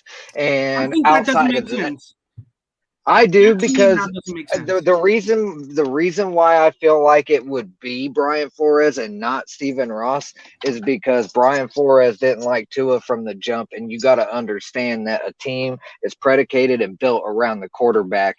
And one way or the other, he refused to put him in positive situations. Now, like I said, I vibe with what you're saying, and I think that you're on to something. Maybe I'm not 100%. I'm going to tell you why I don't think at this point Flores was the one sabotaging anybody. Because I think Flores. You know what I want to Drub, I love you. You know what I want to say to you right now, right? Say it. Okay. I like conspiracy theories. That's what you have just said is one of the most insanely idiotic things I have ever heard. At no point in your disagree, Steven. Incoherent response were you even close to anything that could be considered a rational we are thought. all dumber for having. Everyone in this room is now dumber for having listened to it. I award you no points, and may God have mercy on your soul. Stop it. Stop it. Listen, I don't think Flores was sabotaging Tua, because I think if Flores was that kind of a guy, he would have taken the money from Ross. He would have met with Tom Brady. If what Flores is saying is true, right, which he's putting it on paper, he under penalty of perjury, this man is putting his neck out there. So I'm tending to believe Flores. I think he has integrity, and I don't think he would purposely sabotage a guy. I do believe Stephen Ross would intentionally sabotage. He was willing to throw to get a good draft pick. I think he would be willing to get rid of a good quarterback. Let me bring in Epps. What's up, Epps? What's up, Epps? Epps, go ahead. Can you hear me? I can hear you now. Dude, you know what? This requires a My Cousin Vinny reference. Everything that guy just said is bullshit. Hey, man, swear jar. I'll take the swear jar. This is ridiculous. Are you serious? You're serious, right? Drub is deadly serious. I am not. Wrong. Dude, Prove me wrong. Anyways, I'm gonna break it down for the fans, dude. I'm not gonna respond to comic book like things either. Listen, Steven, you heard it from yourself. I heard it from your own words. Why is Miami doing this? Why is Miami this? Why is Miami that? It's the same thing every year, Steven. We are in a bad situation right now, and it's not looking better. It's not going to get better. We're settling for mediocrity again. And guess what, Steven? We are going to be a below 500 team next year, and you are probably right. Whether Stephen Ross has to sell the team or whether he doesn't, I don't believe he will. But Mike McDaniel will be one and done, and I'm willing to bet Alexander Diaz on that $50 right now. Danny Crossman, I think, is going to be retained as special teams coordinator too. It looks like David. Retaining Josh Boyer makes 0 sense because the guy lost his play calling ability. He's terrible. It makes 0 sense unless he was offered money and immunity from. Why? Then it makes why would sense. So you're saying Stephen Ross walked around the facility and said, "Hey, I'm offering you 100K. Hey, I'm offering you 100K." I don't think he offered everybody money. I think he offered Boyer money, specifically Boyer. That's why he's still here. He didn't offer Flores money, but he offered Boyer money. I'm sorry, you cut off. Epps, you keep on breaking up, man. I said, so he didn't offer Flores money, but he offered Boyer money. That's what you're saying? No, he offered both of them money. I think when he found out that. Okay, so how many other people did he offer money to? Who knows? All right, hold on. Let me bring. I get it. Epps, hold on. Let me bring in some other people to this. Can I ask a question real quick? Go ahead, Russ, because I want to bring in other people. I got other people in the back. Go ahead, real quick. Everybody uses this term conspiracy theories. Yes. And I understand that fully, that a conspiracy theory is essentially a thought or a belief of something that may or may not necessarily. That is outrageous. So my thoughts on this are simple. Why does everything have to be a conspiracy theory? Why can't it actually make sense to some people? Just like the whole situation with, Flo sabotage. Here's why, Russell. Hold on, Drub. Hold on, Epps. Hold on, guys. Calm down. You're asking me, Russell. You're asking me, Russell, to believe that an owner of an NFL football team, went to his head coach. I'm not saying it's far off. It could. I think that it probably did happen to the coach. But when he didn't get the answer he wanted from Flores, he then went to his defensive coordinator, who accepted the money. You're telling me he accepted it, and then got his players to throw the games? No way. No. I don't think he got no way. I don't think he got the players to throw games. That's the misconception. I think he just didn't, as a defensive coordinator, he was not calling plays properly. And again, we saw this bro, like, and Flores like, let that go on for 7 weeks. No man. Come way. on, bro. Like, it's such a reach, man. It's such a reach. Respond to Russell. How do you explain Russell? Epps, how do you explain? Russell. Hold on. Let me bring on other people to the panel because Go ahead. I'm leaving them in the background. One thing I'm going to say to Russell one time because I'm going to quote him that he quoted me one time. Let me put it into words you can understand, Russell, because you said that to me once. Maybe the Miami Dolphins are just dysfunctional. Maybe there is no conspiracy theory. Maybe there is no conspiracy theory. That's a very good possibility. Let me put it in words maybe you can understand because you said that to me one time, which I thought was a little below the belt, but whatever. Epps, nobody took it personal today. Stop taking it personal. Not only that, but Epps, if I'm being honest, I don't remember even saying that to you, man. So obviously, I remember everything. So well, that's all good, and I'm sorry if I hurt your feelings. All right, guys. All right, Epps, calm down, Epps. Take it. 5-minute timeout for you. 5 minutes. Okay, you hear me, Epps? Yes, sir. Okay, thank you. I do love Epps. Bonjo clanging and banging, baby. Clanging and banging. Clanging and banging. Oh my God, I'm just so emotional. But yo, I'm so mad at myself for even thinking this. And I was sitting there mid-set, and I heard Drub say it, and I was like, you know what, Steven? Anything is possible with Miami right now. Oh my God! Are you on board with Drub's conspiracy theory? Hold on, Steven. 2 years ago, if I came to you and said, "Man, we're losing all these games because Ross probably paid Flo to lose games," you would have looked at me like I'm crazy, right? I'm just gonna drink my water and listen. So that's what I'm saying. Anything is possible with Miami right now.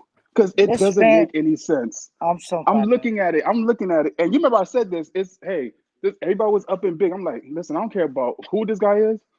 We always say his staff. Let's see if he could build a staff. And I'm looking at him building a staff because he's yet to hire an O-line coach. And we say the O-line is the most trash part of the team. I want to see where that is a very important thing to me. But everybody's hooping and hollering, oh my gosh, McDaniel, oh my God. Bonjo, what? I'm sitting there like, Bonjo, what did I'm pretty sure I said it this morning, obviously, but I'm pretty sure I said it 2 weeks ago. I said if Boyer is retained, it's because the head coach was told to retain him. No other reason. So again, and I keep saying this, that, yo, listen, this guy is in trouble if the team does not win. If the team doesn't go 10 or 11 wins plus, the media is going to come for us because we just fired. And they should, by the way, not to him. He's going to be a casualty. He's going to get the ricochet. But he's going to be a byproduct of it. But yep, he's going to have to take it. And people saying, well, he's a new coach. He's supposed to stumble. This is not a regular. With what just happened, if we start losing games early, everybody's gonna go back to, oh, are they tanking? Is he getting the money for tanking? We all know this is what's gonna be the narrative. It's not gonna be a good narrative, guys. So I don't want to start off. They're not. I can tell you right now, they're not going to try to tank this year. I agree with Russell. There's too much. There's too much on the line. Too much at stake. And not only that, Russell. I'm saying if we're losing, and it looks like tanking, it is not going to be a good narrative. That's going to be two things. I what is one of my favorite saying, fellas? Two things can be true. Okay. I understand that my theory about Boyer being retained because he was told to might prove more into Drub's conspiracy theory. But I don't think there's any way last year. It doesn't make sense, especially last year, that there was pay for losses in some way, shape, or form. It makes sense. Yeah, last year would make sense. It makes sense if you want to fire your head coach.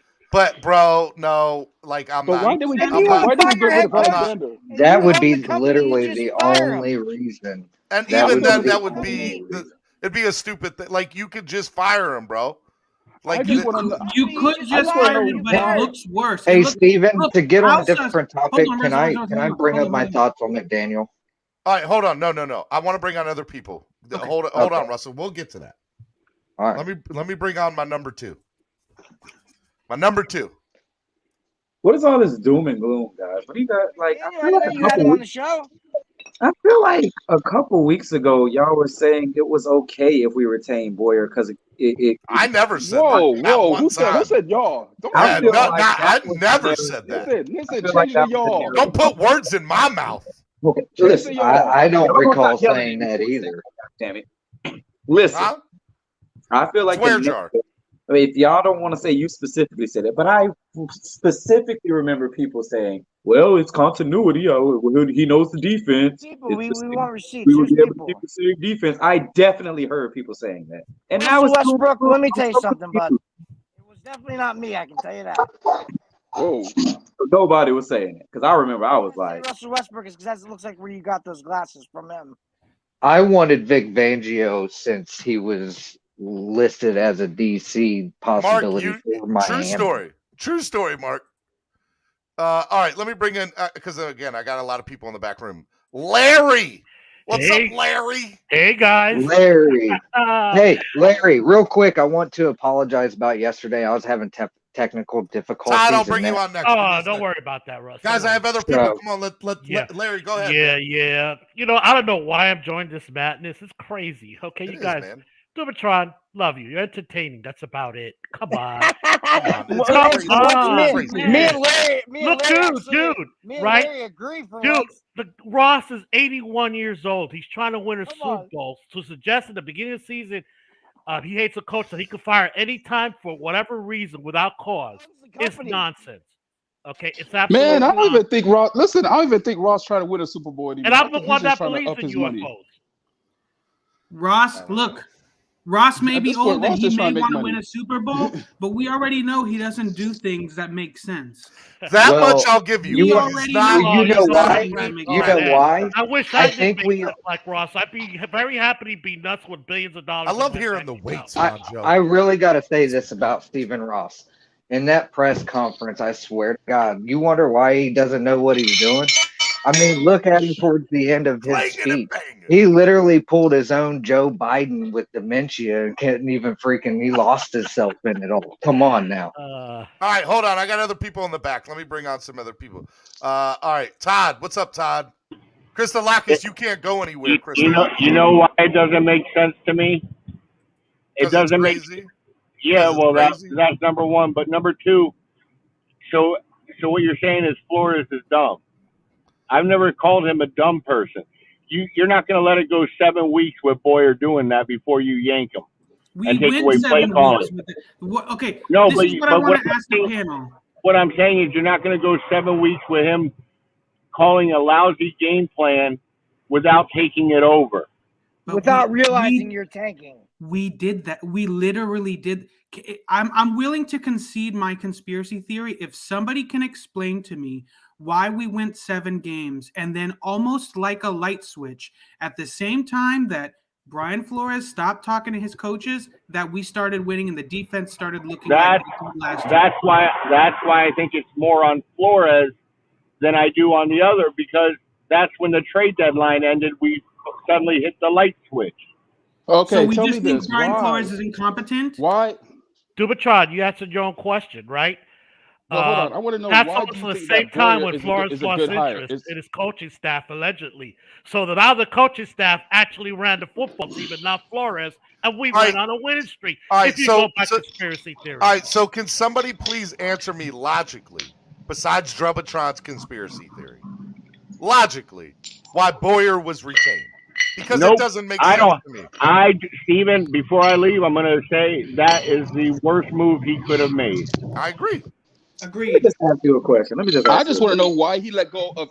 Why do you think he let go of Alexander, where he was the coach of our best unit on defense? I'm pretty sure everybody would agree our secondary was the best unit because of his wife. If you're gonna, well, I've heard that theory too. I would have rather seen Alexander as our DC than Boyer. I agree with that. I agree with that. His wife I think we all do. He had to go. Let me say one thing, right? My history of hiring and firing people, going to new places. You know, you people out there saying Flores, because Flores hires somebody, that's Flores's guy. Okay. No, when you hire somebody, you hire them to do a job. They don't become your guy.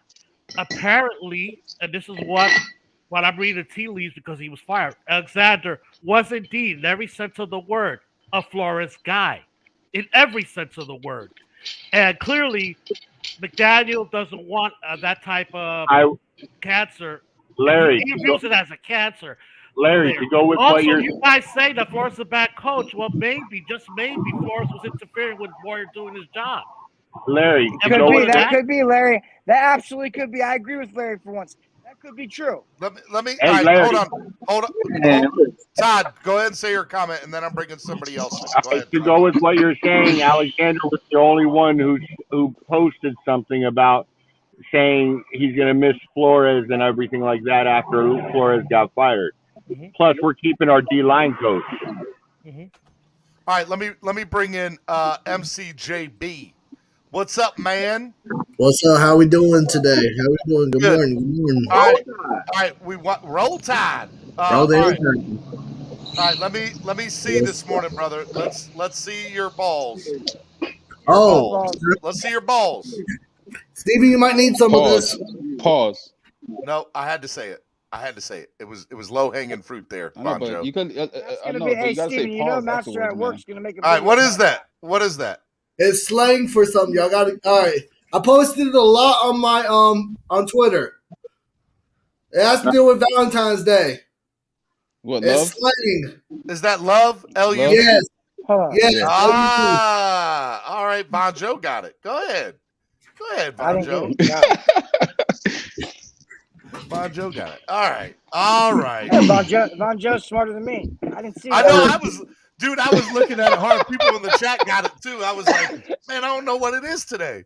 So looking at it, Von Joe's like, look. I'm gonna play back all this crying y'all did.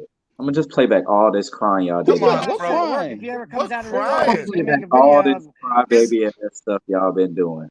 Hey, Andrevius, is Listen, it not a listen, when you see red, is it not a fair assessment? Is it not a fair assessment to say, hey, look, this team has been making some poor, horrible choices? Yes. And ones that really can't be explained other than with conspiracy theories or illogical explanations. Because you can take Trumpetron's conspiracy theory, right? You can also say, like, guys, like, let's be perfectly honest. If you're going to keep Boyer, you retain the whole coaching staff. So you fire Gerald Alexander, who's your best position coach, and then still retain your defensive coordinator, who, by the way, I 100% agree, believe in my heart of hearts, he was not calling plays last year. He wasn't. It doesn't Steven, make sense. all this is every year, Steven. Every year, Steven. You know what? The simple answer is confidence is contagious, man. Maybe Stephen Ross is just incompetent to run NFL. Oh, yes. You know what I'm saying? All in favor, raise your hand if you think Stephen Ross is incompetent to run an NFL team. So that's Please as raise simple your as that. hand. That could be. I'm not raising. You better raise your hand, Andrevius. Andrevius, I want to know. I'm not. I want to ask you. I have it halfway up. I'm not. Andrevius, do you think that the Boyer retention was a good idea? Not really, but I don't think like it's the worst thing in the world. Like, Andrevius, y'all acting like we hired me. Andrevius, I don't know a thing about a defensive team. Andrevius, riddle me this, Batman. Clearly, Boyer doesn't know either. Why? Honestly, what is? Hold on, Epps. What is the definition of insanity, Andrevius? Oh God!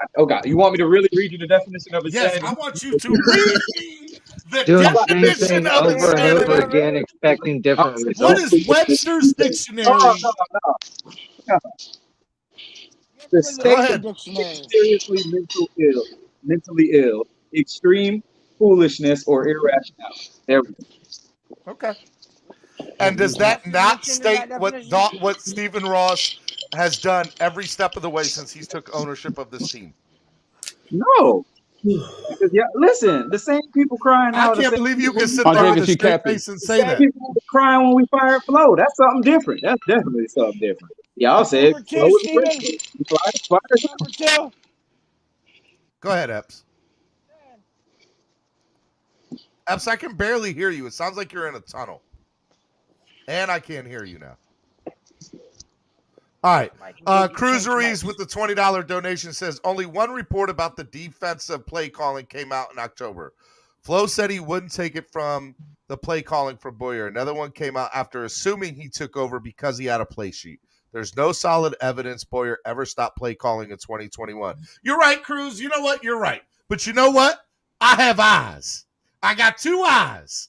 And with my two eyes and my beautiful, smart brain that I have, I can make a logical guess. I can make a logical conclusion that the moment that Houston game was played, there was a big difference in how the plays were called from that game on, from the game before and previous. And two things did happen, and you could see. Hold on, two things did happen. Alexander did get moved to the booth. I did. We're whiners. And Alexander did get moved to the booth, and Flores did have a play sheet in his hand. Those two things are two things that happen when our defense. Those are facts. Those are facts. Look, Von, Steven, is this better? Is that better, I'll Steven? give you another fact, okay? I never once saw Flores consistently calling out plays on the sideline. You just glancing at it. But did he have a play sheet in his hand? Hold on. The other fact is, when they move up to the booth, Flores could always listen in and can override a play call. A lot of coaches do that. So something happened. I agree. Keep in mind, whether it's the first 8 games or the last 8 games, the play plan is developed by Boyer. The game plan itself has to be approved by Flores as the head coach. So in essence, Flores could still handicap Boyer by saying, "It's not the way I want you to attack this game." So either way, it's his fault because he approved the game plan. Whether you believe it or not, then you don't know real life. All right, let me bring in Cap for life. What's up, Cap? Steven, can I ask you real quick? Does that sound better? Steven, does that sound better? I don't like the fact that you have that sounds better. Definitives. All right, thank you. Like you're completely, because you have your opinion and you had your point of view, and we express our point of view, but we don't sit there and say, "Hey, Larry, because you don't agree with us, you don't have no clue." Well, Larry's not a very respectful guy. No. What I'm are just y'all? saying, why you gotta say you don't have no clue? I'm not a agree with PC you. guy. Hold on. I don't believe in that What? crap. Hold on, everybody. Look, guys. Hold on. I'm muting everybody. All right, mute yourself. First of all, it's Spread Kindness Friday. Second of all, what we're not gonna do, Epps, and you're in timeout again. Yeah, I'll put you back in timeout. We're not gonna slander people here. That's what we're not gonna do. I'm a slander because y'all some crybabies. We are some crybabies. That much I'll give you. I'm okay with saying that because we are. We are a crybaby. I apologize. Right, okay, thank you. All right, now that we got that, because everybody's been warned. If I hear it, you're gonna get kicked off the panel this morning. I'm not playing, and that's the final word. Because Stone Cold said so. Okay, I'm sorry. Go ahead, Larry. I'm gonna take you back off mute. Go ahead, sir. Because it is, Vonjo is correct. Like, why? I think that's a reasonable question. Why is that? Vonjo, repeat your answer again. Let me take you off mute, Vonjo, and because I want Larry to answer that. I can't take you off mute, Vonjo. You got to take yourself off mute. Sorry, hold on. I had weights in my hand. I was gonna say, Larry, because you have your opinion, and your opinion is based on what you see, and you form your opinion. And we form our opinion based off what we see, because none of us know the exact definite, because none of us are in the room. But because we don't agree with you, we're idiots, or we don't know what we're talking about. When we can say the same thing about you, but we don't say that. We respect your opinion. Larry? I don't respect none of y'all crybaby ass opinions. Hey, first of all, swear jar again. He was warned too. Okay. Look, if I say something like that, again, I'm only talking about the comment, not the person. A big difference. If you cannot understand that, then you're always going to have a problem with me. And I'm not going to apologize for that because when I give an opinion, Don't apologize for it. When You I give tell an him, opinion, Larry. it's not only based on what I see, but from my own personal. I'm drawing from my own personal experience as well. I've been a manager. I've been a supervisor of somebody's 50 employees. That's no different than whether it's a football team you're managing or it's a hospital you're managing. So yeah. So if you think I'm making it personal, it's not. Guys, you're giving your opinion. You can attack my opinion. Please do. I love it because that's when you get into great conversation. That right, Steven? But I try. Sometimes I get emotional. Sometimes I do. Right? Sometimes we get real passionate. We get real passionate. It's never about my this. intent. People that know me know that. Look, you put a comment out there, you got to expect that comment to be Andrevius, attacked. you're killing me, Smalls. Thank you, guys. Not really, because the thing is, I have the notion because I've been in managers also. I've been in leadership all my life, right? Since I was I'm 38 now, and I've been in leadership since I was 22. Shout out to Cruz. So I got 16 years. You probably have more years than me. I appreciate it. You probably have man. more Thank years you. than me. But I go from the notion that okay, we live in a world where anything is possible because we don't see our our experiences and I'm sorry. And what we see is from our anybody got that reference? It's our perspective. But our perspective, it could be our reality, but it's not actuality. Oh yeah. Because our experiences form our perspective. You know what I like to live? I like to live in make-believe land.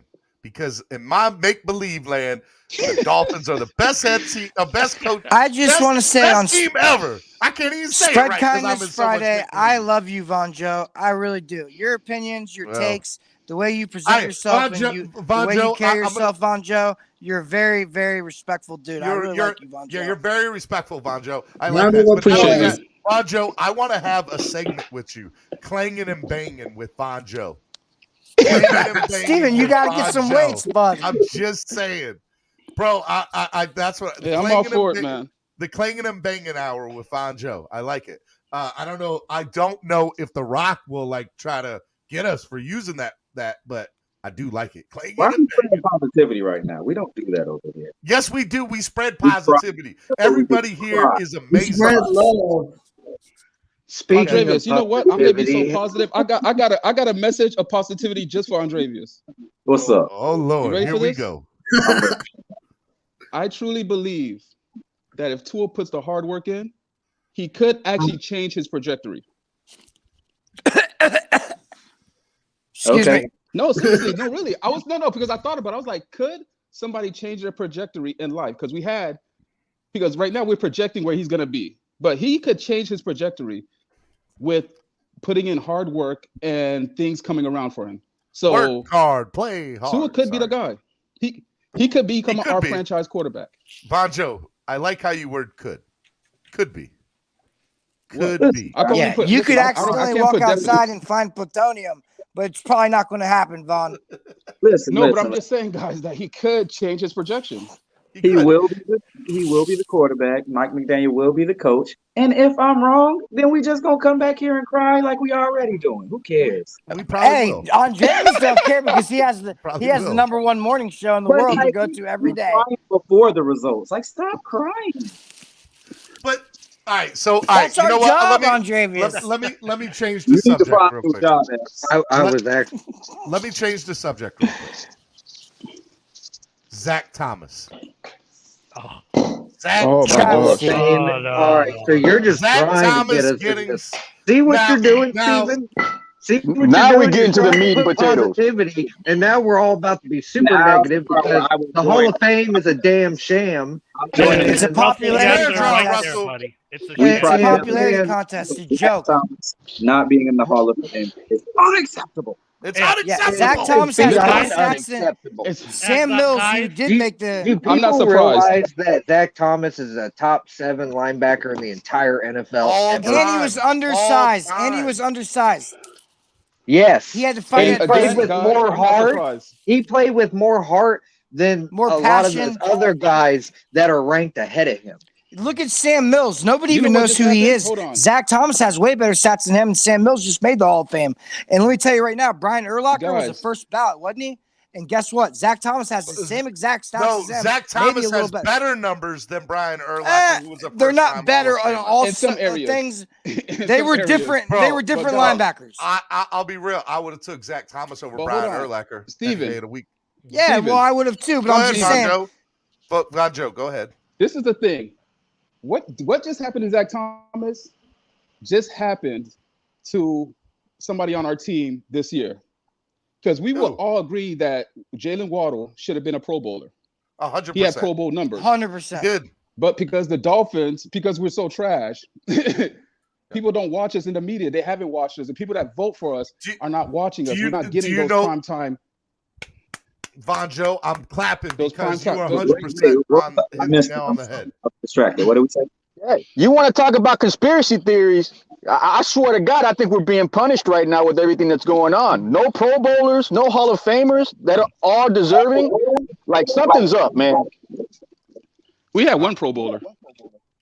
Exactly. We You had had Xavier to. Howard. That was it. You had to. I think you're required. Because if not, he gone. If you didn't do that, he Could have gone. had 3.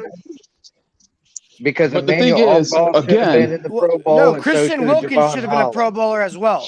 Well, then there should be 4. All facts, because but Javon again, Holland should have look been at in the there team. Look too. at the teams that look at those players Agreed, and the Russell, teams that they agreed. played on that made it to the Pro Bowl. That crazy. So let's get something straight. They're not gonna put the Dolphins. Come on, man. So hold on. 2 things. Number 1, the voting aspect for the Hall of Fame is a joke, right? Like it needs to be. It's a popularity contest. It's a They had a retired referee and Tony Baselli. I mean, I like Tony Baselli, but come on. So the other thing that I find very interesting is when you look at resumes for the Hall of Fame. You're right. It is a popularity contest because Waddle should have been a Pro Bowler this year. So and we Make say that it's 5 we players. Say, by the could have had way, it in we the Pro say Bowl. we say it's obsolete, but the reality is Hall of Fame committees look at that stuff, so it's not obsolete. Exactly. And it affects their paycheck also. Only, it definitely Hey, I affects got their another paycheck. thing I wanna- They do get I bonuses want for to Pro point Bowls. out. Yep. I mean, is 2 the things. fact Let's get that- something straight. Did y'all watch the Pro Bowl this year? It was a flag football game. It was embarrassing. Nobody. Yeah, I it watch. was I always watch. I embarrassing. don't watch the Pro Bowl anymore because it's 2-hand touch. It's 2 hands It's up. stupid. I would And- real talk. Real talk. What I would love for them to do is split the what they do kind of in the NHL, and that split them up into 4 teams and do like 3-on-3. But I would do flag football. I would do 7-on-7 flag football and split them up into 4 squads and have 3 games. Steven, let me piggyback Well, off that. I I'm heard about this to make from y'all somebody. real mad. Steven, I'm how about about to this? make y'all Taking the real 5 or taking the 6 worst teams in the NFL, having them play That'll never against happen. each other. That'll never happen. I know I've exactly, heard but I'm that. just That'll saying it never was a happen. good idea. But I would watch flag football on a beach with them on 7-on-7. Y'all want to be Yeah, up? I would Beach watch is that. too dangerous. You'd have a lot That's of fine. injuries. And then even if it's not, I would still watch flag. You know, it football. would be cool though. I would watch real flag football over the mess. Hey, that's how that dude Edwards tore up his knee. That guy from New England tore up his knee in the beach. I'm sorry to tell you. I'm looking at There's another very important player we are forgetting to mention. Richmond Webb. You got that right. Yeah, well, that's been I'm telling you, bro. We're being punished until he shows the team. I'm telling you. Listen, we've been But why are advocating for players Richmond Webb being and Zach punished that Thomas. don't even play for the team anymore? That's what I don't understand. That's petty BS. They're making an example out of us, man. So y'all's we're just doing conspiracy theory after conspiracy this morning. Cap for life. Your conspiracy theory Friday. Hold on. Your conspiracy theory, Cap, which sounds like Russell agrees with, and even Christolakis sounds like he might even agree with it in the chat, that the Dolphins are being punished as an organization. And as such, we're not. That's why Zach Thomas didn't get in. That's why we didn't get more than 1 Pro Bowler. Yeah, we just named 5 guys that are well-deserving that should have even been alternates. They're not even alternates. We got Richmond Webb and Zach Thomas. Way more, I don't care what you say. Tony Baselli is Tony Baselli, but he's not Richmond Webb. And that retired official, that's a retired official. Come on, dude. Like, Zach Thomas is there waiting. And come on, man. Like, something's up, man. Something's up. Nothing's up. We're talking as Dolphins. right? But at the same time, let's say if you was in Seattle, right, back then, you never seen Zach Thomas play. How many times was the Dolphins in the playoffs? Dolphins games. Yeah, bro, but we can't go by that narrative. We can't go that we're not nationally known. Jason Taylor was not nationally known then. He made it before us, 5 years ago. JT and Zach deserve to be hand in hand. You know that, and I know that. Everybody knows that. Look at Jason Taylor's stats. He was if you look at Jason Taylor's stats, he was way over the minimum. That man was like 20 sacks over the minimum.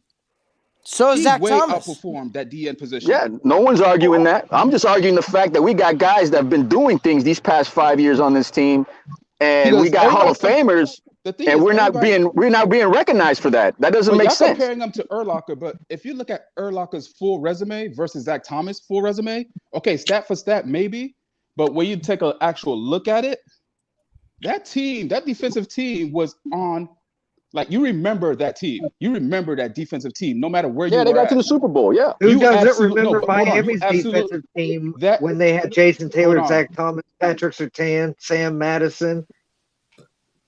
And even then, we were mainly known for our secondary because that was the no-pass zone defense.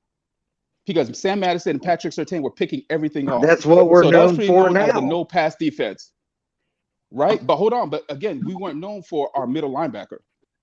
Back then, we were known for Patrick Surtain, do what I did, Sam Madison, and who was our safety? Who was our safety at the time? Sean Marion, wasn't it? I'll be bold. I'll even be bold and tell you that Sam Madison should probably be a Hall of Famer if you come in with that logic, because he won with the Giants a Super Bowl. And Vaughn, do what I did. Go watch Brian Urlacher career highlights, and watch Zach Thomas career highlights. Okay, those are career highlights. But again, that dude was going deep into the playoffs. That team was going deep into the playoffs. That defense. That doesn't mean it's the Pro Bowl, the Hall of Fame is an individual. And Brian Urlacher doesn't have a ring. It's an individual achievement. It's not a team achievement. You're basing it on team. Well, how many more? For example, how many more sacks did he had? Did Zach Thomas? Pull up the stats, Steven. Let's compare stats to stats. I think Urlacher had 20. No. Tell you the truth, I'm upset. I'm upset that I'm even having this conversation. Brian Urlacher had, because I love Zach Thomas. Brian Urlacher had 41.5 sacks, and Zach had 20. And Zach had 20.5. That's the only difference. bro. But wait, hold on. You have to take into account that Brian Urlacher is 6'4".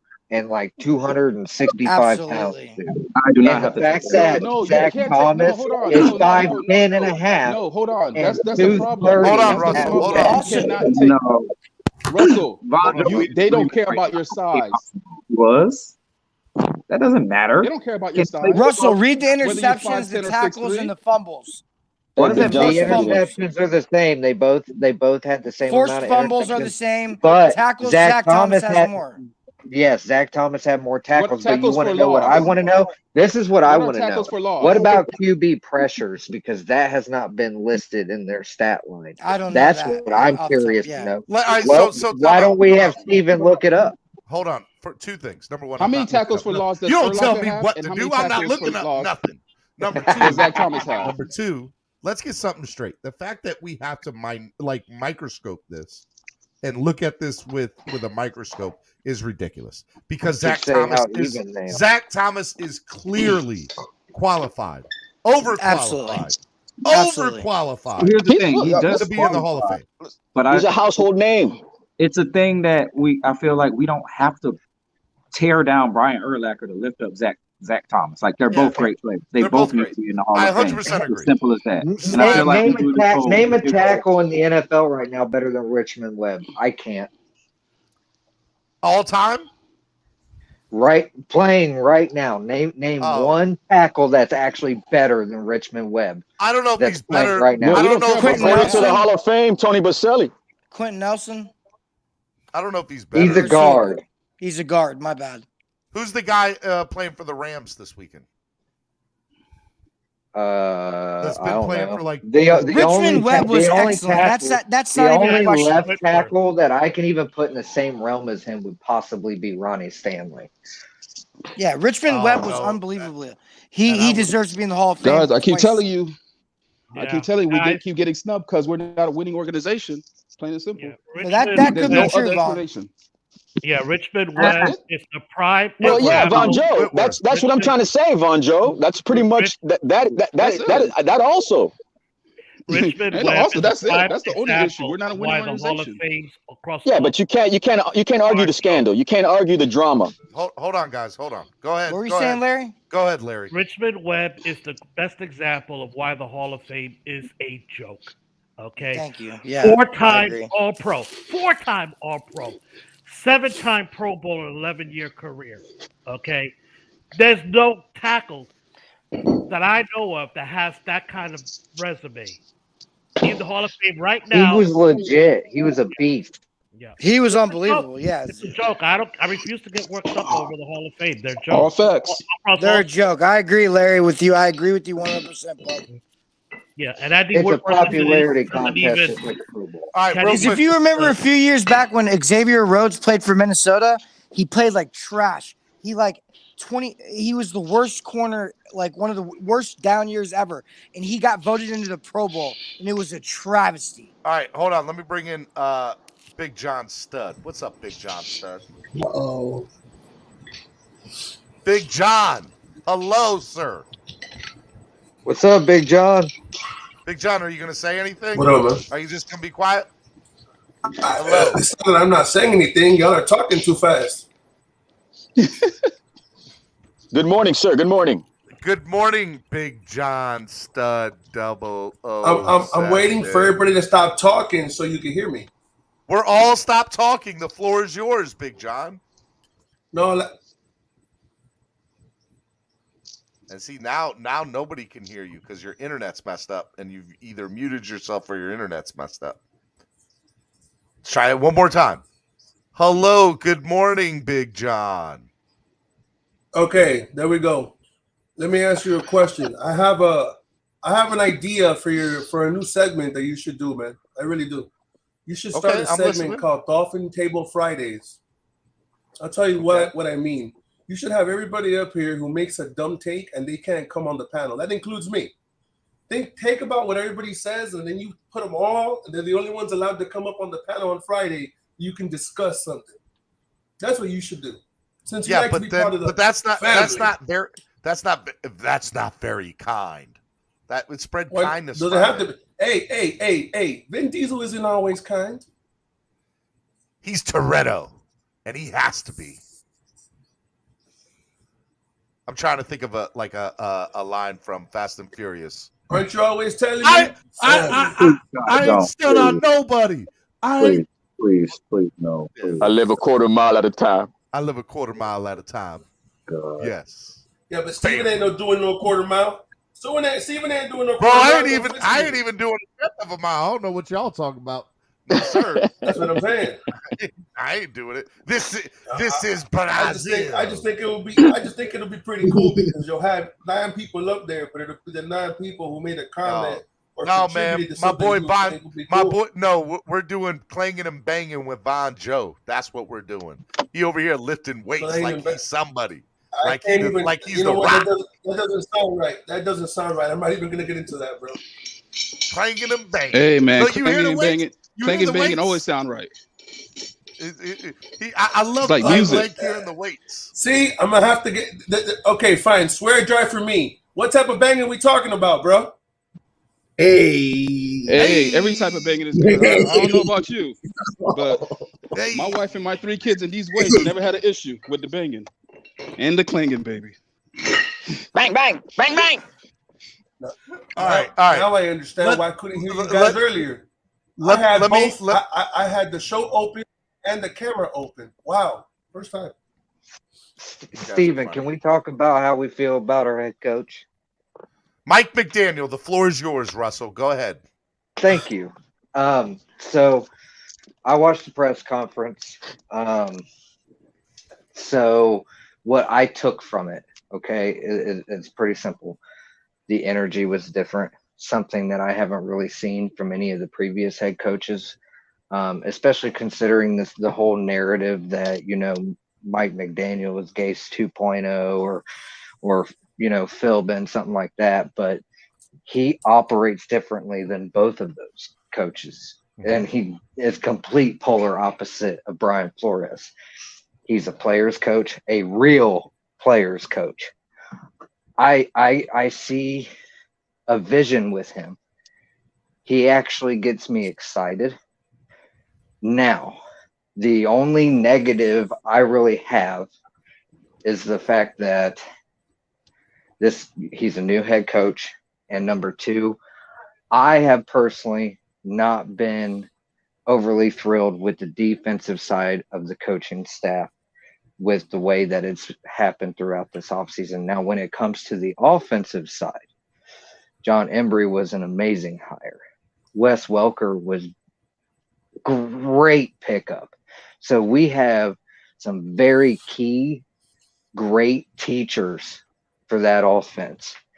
And I feel like the way this team will work is, since they kept the defensive staff essentially the same minus a few pieces, I think that they're going to operate the way that they've continued to operate, and using the zero blitz and doing those things.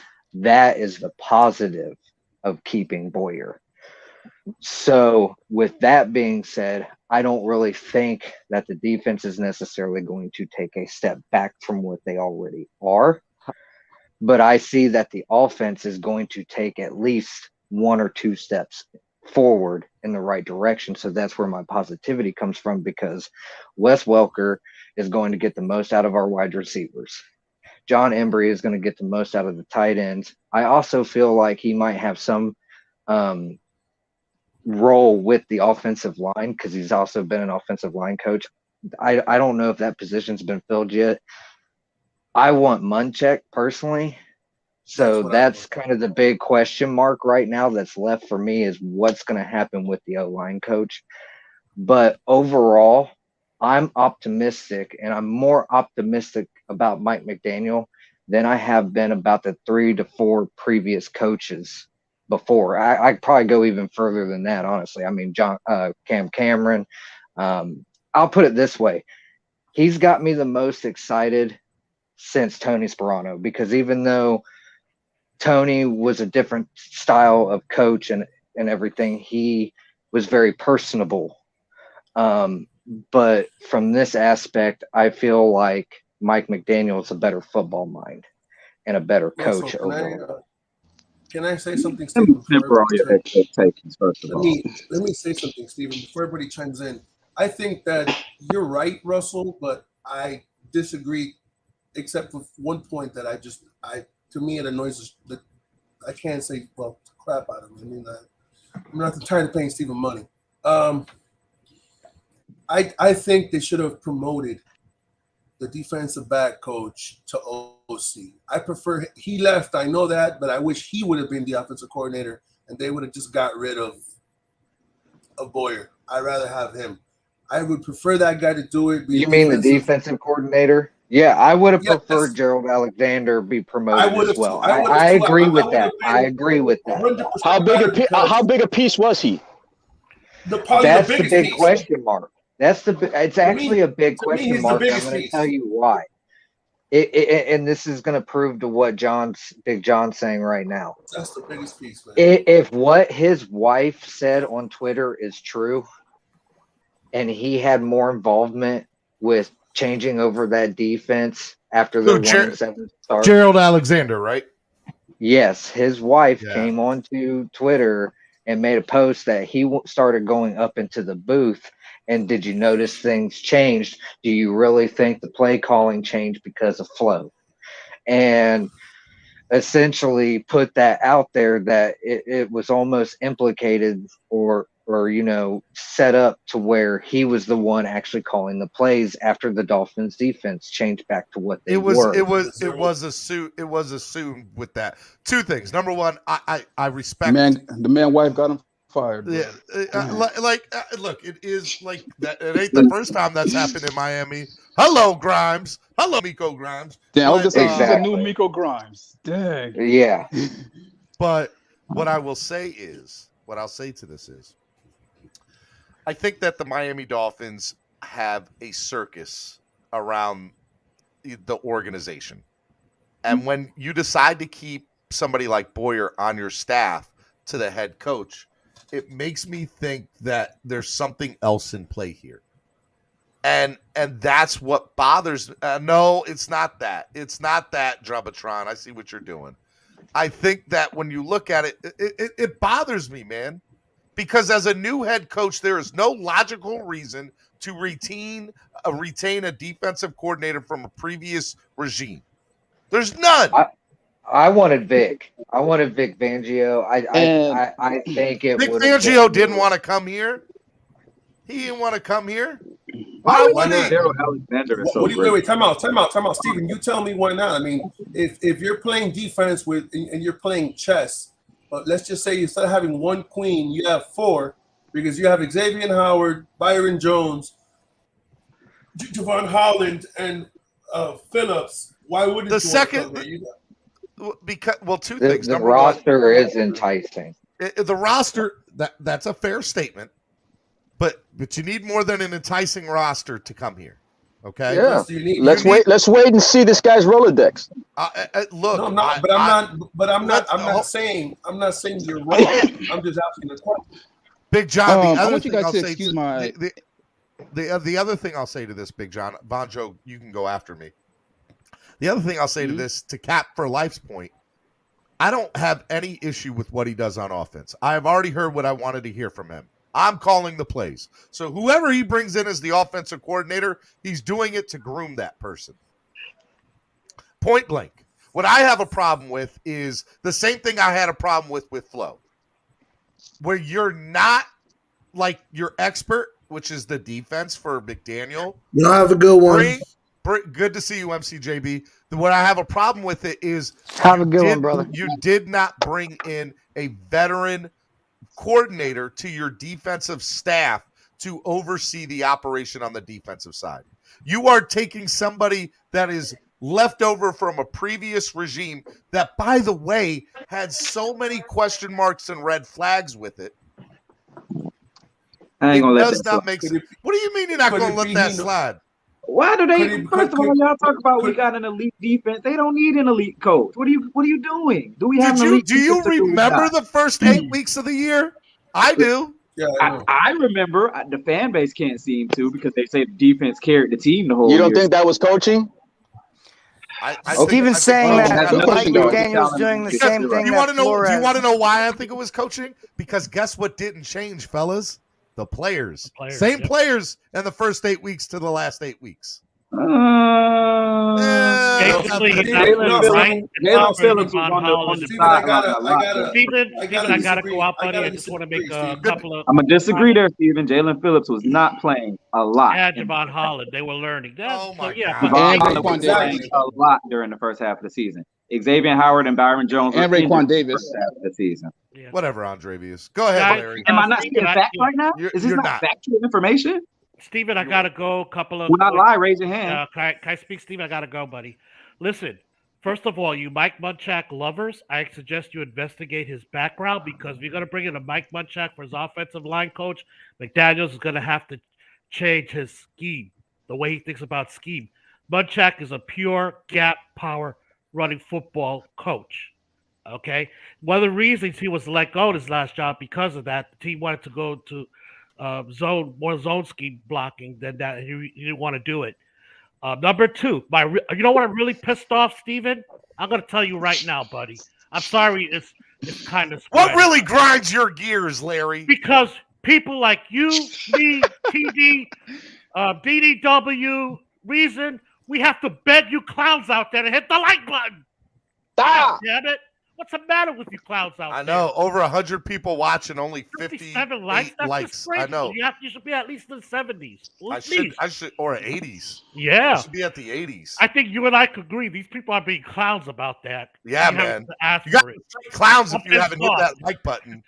I love you guys. Peace out. Peace out. Take care. Have a good one. Have a good one, Larry. Take care. All right. Quick question. All right, Bonjo, the floor is yours. And I'm going to bring on Pete, too. Pete and Alexander. All right, because I want you guys to just excuse my incompetence, okay? Because I stopped following Wes Welker when he left the Dolphins and he went to the Patriots. But I see people excited about the Wes Welker. What is his coaching resume, and who has he developed at the wide receiver position for us to be excited about? I'm asking Debo Samuel, Brandon Ayuk, Debo Samuel. Y'all took the words right out of my mouth. Well, first of all, Bonjo, morning. what you're That's not a gonna, good question.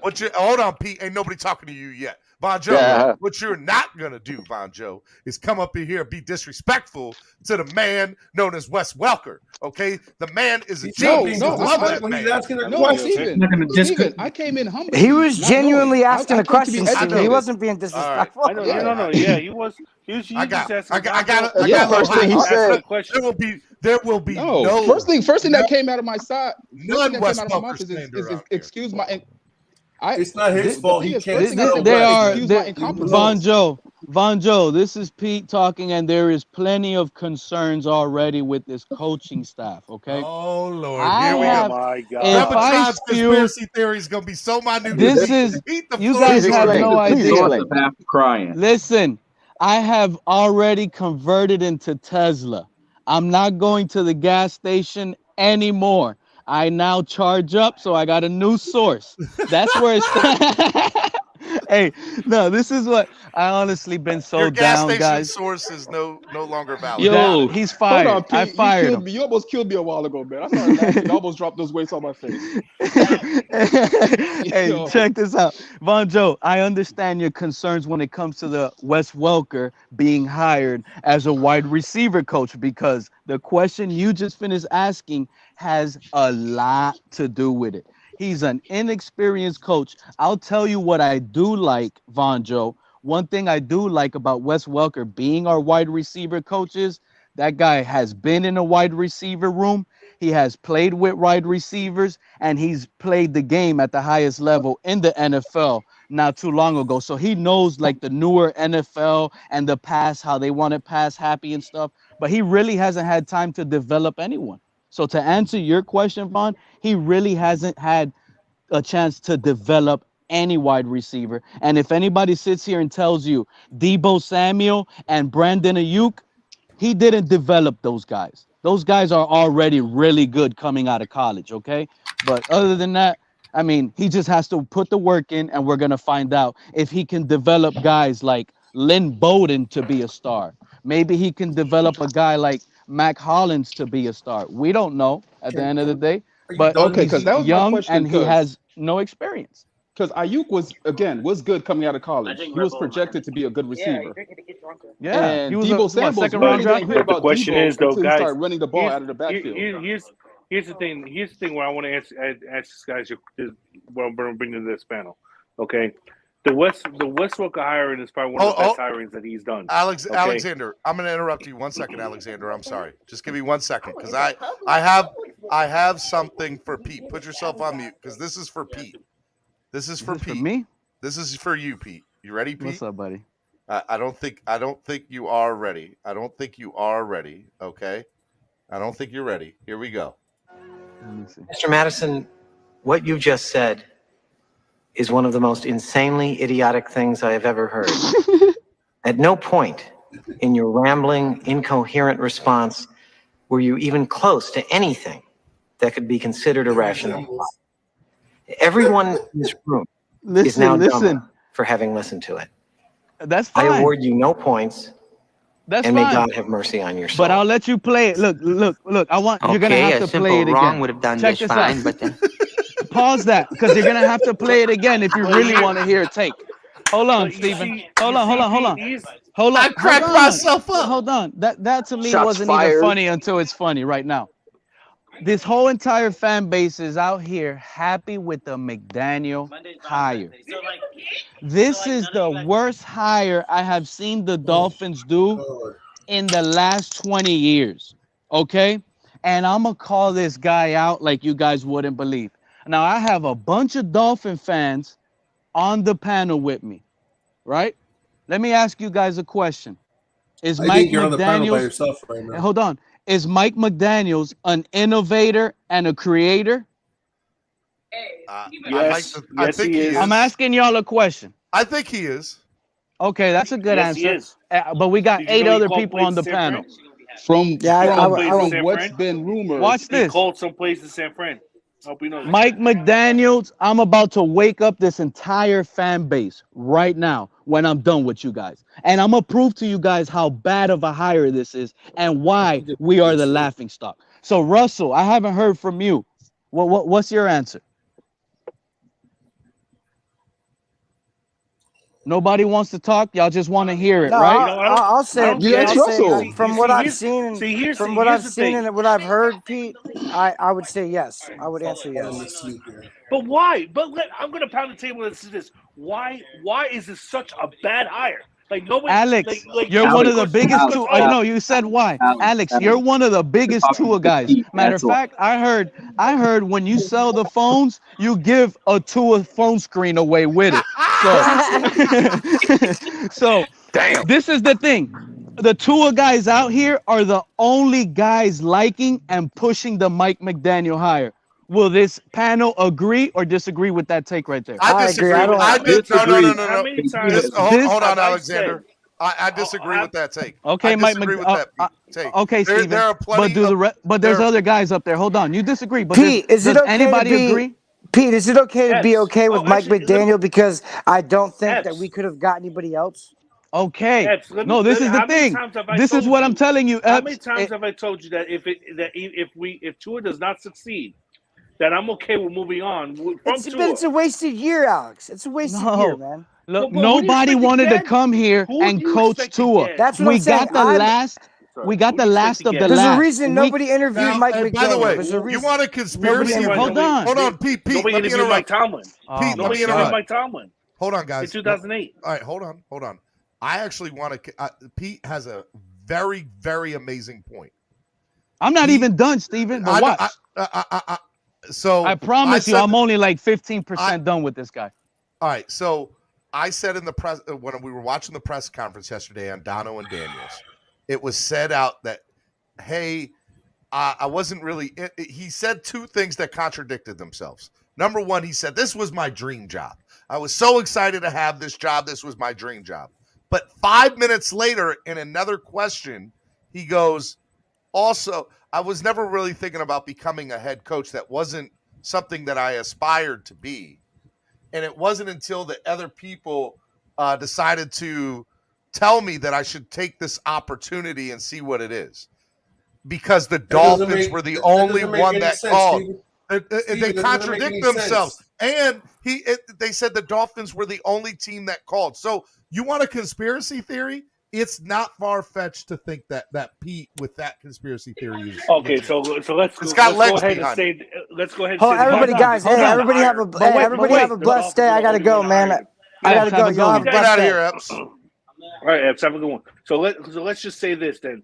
You know, let's just go ahead and poop on the guy because the Dolphins were the only one that called him. Oh yeah, let's make him out to be a bad poop coach. on him.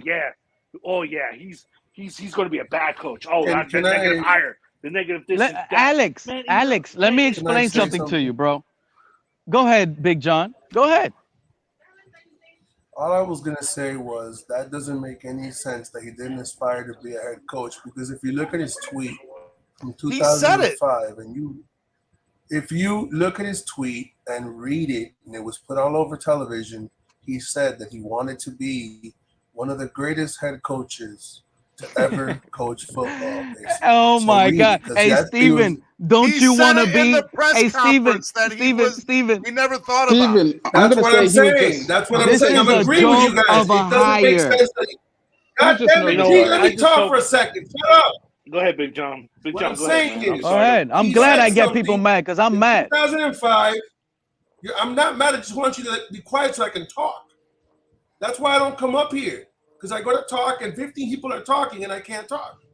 You go ahead, Big John. I'm not saying. I apologize, I'm not saying you're wrong. What I'm saying is he's been contradicting himself since 2005. Then, so he needs to figure out what the hell's going on. Then I'm not saying he's a bad hire. I understand where you're coming from.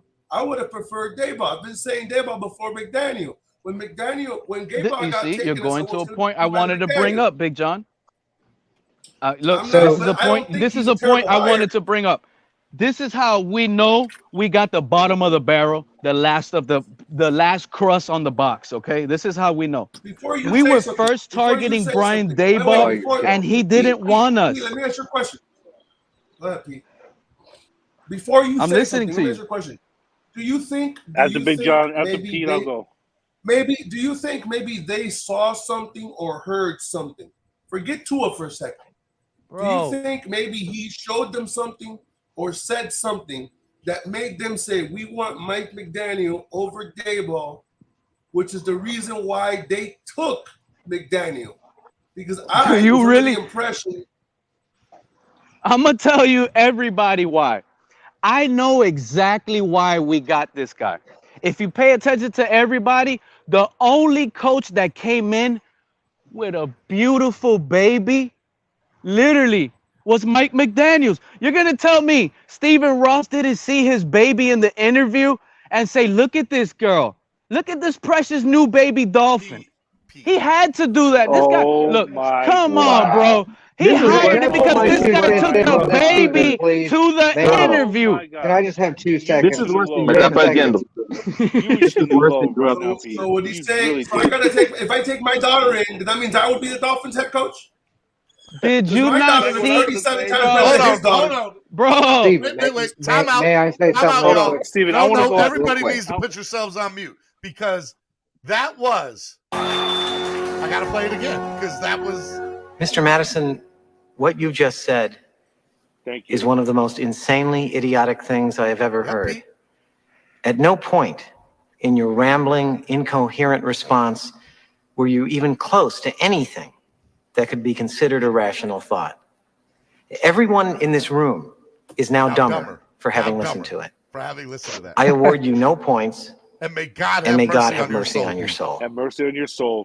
And Okay, on a that simple point, wrong would have done on just that fine, note, but so here's the thing. Steven, you stated he I would said like that to in go the on press this, please, conference. if I may. If I may, please. I'm sorry, Russell. I apologize, man. Go ahead, Alexander, then Russell. Alexander, then Russel. You know, so I'm going to take it a step further and say that is even worse of a thing than I've just probably the worst thing I've ever heard in my life.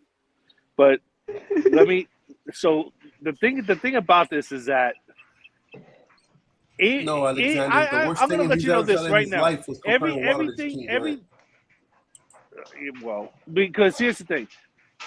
Every hire that the Dolphins would have, every coach that, even if the Dolphins hired Daboll or somebody else, this fan base will still be criticizing every single person that they hired.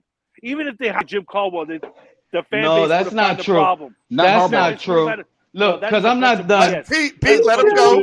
Let him go, Pete. Pete, you go after Russell. I'm going to let Alexander, Russell, then Pete go. Everybody would have found a problem with the hire. McDaniel was the right hire for the job. This is not the worst hire. The worst hire was Tony Sparano, God rest his soul, because we could have had Mike Tomlin. Okay, but let's get one thing straight. Mike Tomlin only got interviewed by two teams in 2008. Soprano wasn't over Tomlin. That was Philbin. No, Tomlin was in the same year Sparano got in. No, I'm telling you, look it Tomlin up. hired the same year. We chose Philbin over Tomlin. Philbin got hired in 2012. Tomlin got hired in 2008. The same year Sparano did. Was that Soprano? We interviewed Mike Tomlin. Oh wow, Vonjo. We've been Vonjo, you just wrong for no reason. Just sit there and do your way. Mike Tomlin wrong. The same year that we talked to Tony Sparano. Okay, and only the two teams that talked to Tomlin were the Dolphins and the Steelers. So we just been making dumb decisions for the longest time. Everybody at the time said that Tomlin was probably the worst hire that Pittsburgh could possibly do because a young coach, a special teams coach, coming to his own. You know, everybody was criticizing the hire. Nobody criticized the hire of Tony Sparano, but everybody criticized the Mike Tomlin hire. I'm just saying. Alexander, I want to let Russell get his point in. Did you? I don't want to be rude. Did you get your point in? I want to make sure you got your point in. I'm just going to say that Pete's thing is even worse. All right, Russell, your point, then Pete. Go ahead, Russ. Okay, so let me put a little stock into the question that you specifically asked is the fact of how he stated what he said in the press conference versus what's been put out there with the way he's felt becoming a head coach. Can't we just actually sit back and realize that this man is a human being and that nerves probably played a factor in the fact that this was his first real press conference as a head coach of an organization and the amount of responsibility? Did you notice that he got more and more comfortable into the entire press conference and he started to loosen up and things, he was making people laugh? You have to understand that not only that, but from my perspective, he is one of those super smart people that are, it's weird, but he's kind of awkwardly social. But at the same time, he's really good with players because that's all he's ever worked with his entire life. It's what he's, built towards. So why not use the common sense and say, maybe some of the things he said at his press conference was due to nerves and being introduced as a head coach of an NFL football team. That is a big deal. I tell you right now, I'd be stumbling at first myself. I'd be like, oh my God, I'm the head coach of the Miami Dolphins. What? I mean, it was also an emotional time for him because he really wanted this job. And you could see it because the tears he had in his eyes. And then he even made a comment to his wife telling him not to do that to me right now because I'm in a press conference. There was a lot of emotion running through him, a lot of nerves. You have to put things in perspective and have context behind them before automatically judging the person. Does that make sense to any of you? Yeah, I agree, get Russell. that. I agree. I disagree. I disagree.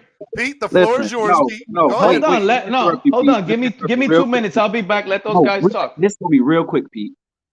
I just want to say that's cute and all, Russell, but I'm with Pete now. It was because of the baby. I'm on your bandwagon, Pete. Let's get it. We only got this coach because of the baby. I'm trying to tell you. You see that baby? She's a beautiful baby dolphin. She's the newest dolphin. It's gorgeous. At no point in your incoherent rambling were you even close to. I mean, come on, bro. Like that? No, not. I'd rather watch Knight Rider than listen to Pete Stapes. Well, first of all, Knight Rider's a great show, so that sounds very disrespectful to Knight Rider. So don't go there. I'm sorry. I exactly. think That's what you're not going to say is go after Knight Rider. I'd rather watch Power Rangers. Yeah, we're not going to go after Knight Rider. Power Rangers. Don't ever disrespect I'm sorry. I'm actually watching Knight Rider right now. All right, so the real question on the table is, Alexander, do you have customers? Like, do you get any work done? Because all you do is you're on my show and watching Netflix. Those are the two things that you do at work. We've never once seen you talk to a customer. Not once. Well, because there's no customers that are coming in right now. I was going to say, that kind of sounds like there's no customers that come in at all. That's not it. Let me tell you, as a business owner, that's not a good business model. I'm just saying. Damn, Steven, you want to kick me off your show already? No, I'm just no, we're saying, just worried Alexander. for you because you have no consumers. I've never seen Pete with Pete. Get back on there. We want to see your face, Pete. Pete's on the phone. I would love to have customers right now, but the thing about it is that there's no clientele right now coming in. I have the Starbucks right next to me and the liquor store right next to me as well.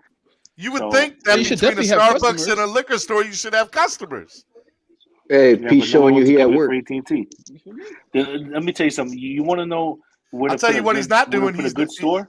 He's not clocking in. A good store to put in a mall. You need to put it in the mall. That's when you get some clientele. I'm back. I'm back like that income tax. All right, can you show your face, Pete? Show your face. We want to see your face, Pete. On that note, I actually got to get back going. Like that income I got to get back. Get out of here. Have a good day, Russell. Hands up, everybody. Take it, Russell. I can't show face right now. I'm walking outside right now. But listen, we're gonna go back to the topic of Mike McDaniels and why this is one of the worst things.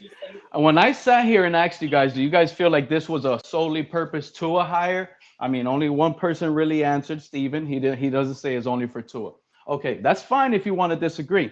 My opinion is that's what he was brought up for, right? Wasn't Brian Daboll seeked out for to try to go and elevate Tua's game to the next level, like how he was able to turn Josh Allen over like that? Wasn't that was the whole narrative when we were out trying to get Daboll? You know what? Let me ask you a Right? question. Pete. Hold on, Steven. That's fine. So I know that was a narrative, and the whole fan base knows it. They can't deny that. But we had to settle for the last Skittle in the bag and get Mike McDaniel. And now that we got Mike McDaniel, now we're as fans, we're supposed to be hopeful, and we're supposed to sit here and accept everything new. Even if the toy is new, you don't have to like it. That's the thing. Hold on, Alex. Let me speak. Hold on. I'm not even done. That's why I told you I'm going to finish Mike McDaniels right now. Because what this organization has done to me as a fan, it has teared me and tear my heart apart. And I'm so down. Okay, now listen. Mike McDaniels has followed Gary Kubiak, Mike Shanahan, Kyle Shanahan, and he's confirmed that he only has been part of one system, no matter if he went to Sacramento Mountain College as a running back coach or anything. He's only known one My man system. brought up Sacramento College. They're calling him an innovator and a creator. Have anybody up here on the panel sat here and said heard that Mike McDaniels created a certain run pitch play? Y'all ever heard that? Answer that. Yes or no? And the chat too, please. Did y'all hear that about Mike McDaniels? He created a certain run pitch play. Anybody hear that? Keep preaching. No, but the thing is, I think hold on. Pete, hold on. But I think his innovation does not come from creating plays. I think they say he's an innovator and a creator as far as how he uses his personnel. Okay, this is the thing. You're gonna sit, Vaughn. This is a 38-year-old guy. You're gonna fall for that lie? Listen, there's been coaches doing this for decades, brother. Listen to what I'm telling you. Did we forget? I'm gonna just sit here and I'm gonna tell you guys who this guy is literally copying. Okay, and I want you guys to do your homework. Go right now. Does anybody here know who David Shaw is? Anybody here know who David Shaw is? No. That's my cousin. No, David Shaw is the coach of Stanford. I know everybody here knows who Christian McCaffrey is, right? Yep. Everybody knows Christian McCaffrey. He was under David Shaw at Stanford when he was in college. Do y'all not see that that's the same offense the 49ers run? But yet they give all the credit to the Shanahans. But Mike McDaniel has copied and pasted the Stanford University offense. I know Andrea Shaw. Look, hold on. Listen, check this out. Does anybody here know who Ty Montgomery is? Yeah, because look, check this out. Before there was a Debo Samuels, there was a Ty Montgomery in Stanford. Okay, running as a receiver, being put at the running back, doing that same little pitch play that he supposedly Mike McDaniels created. We got David Shaw running that pitch play in 2014. I got film of that, bro. So they're lying to us from the very beginning with this guy, okay? But yeah, doing that in the NFL. If y'all want to hear, look, y'all really want to hear an innovator and a creator? Let me tell you who an innovator and a creator is. The guy's name is Tony Dungy. He created the Tampa 2 defense. The other guy's name I'm going to give you is Tom Landry. He created the 4-3 defense. Who's the guy that created the Bear defense? Those are innovators and creators, not someone that's stealing playbooks and offenses. I promise you. Put that right was now, Buddy Ryan, 2014, Buddy Ryan created the 4-6 2016. Do y'all know who Bryce Love is? Bro, Bryce Love in 2017 was getting a lot of heat to come to Miami. Is he Buddy Love's cousin? And these guys are all using the same system as Debo Samuels. So now we're going to give Mike McDaniel credit because of how they use Mike McDaniel. I mean, Debo Samuels. That guy's a fraud.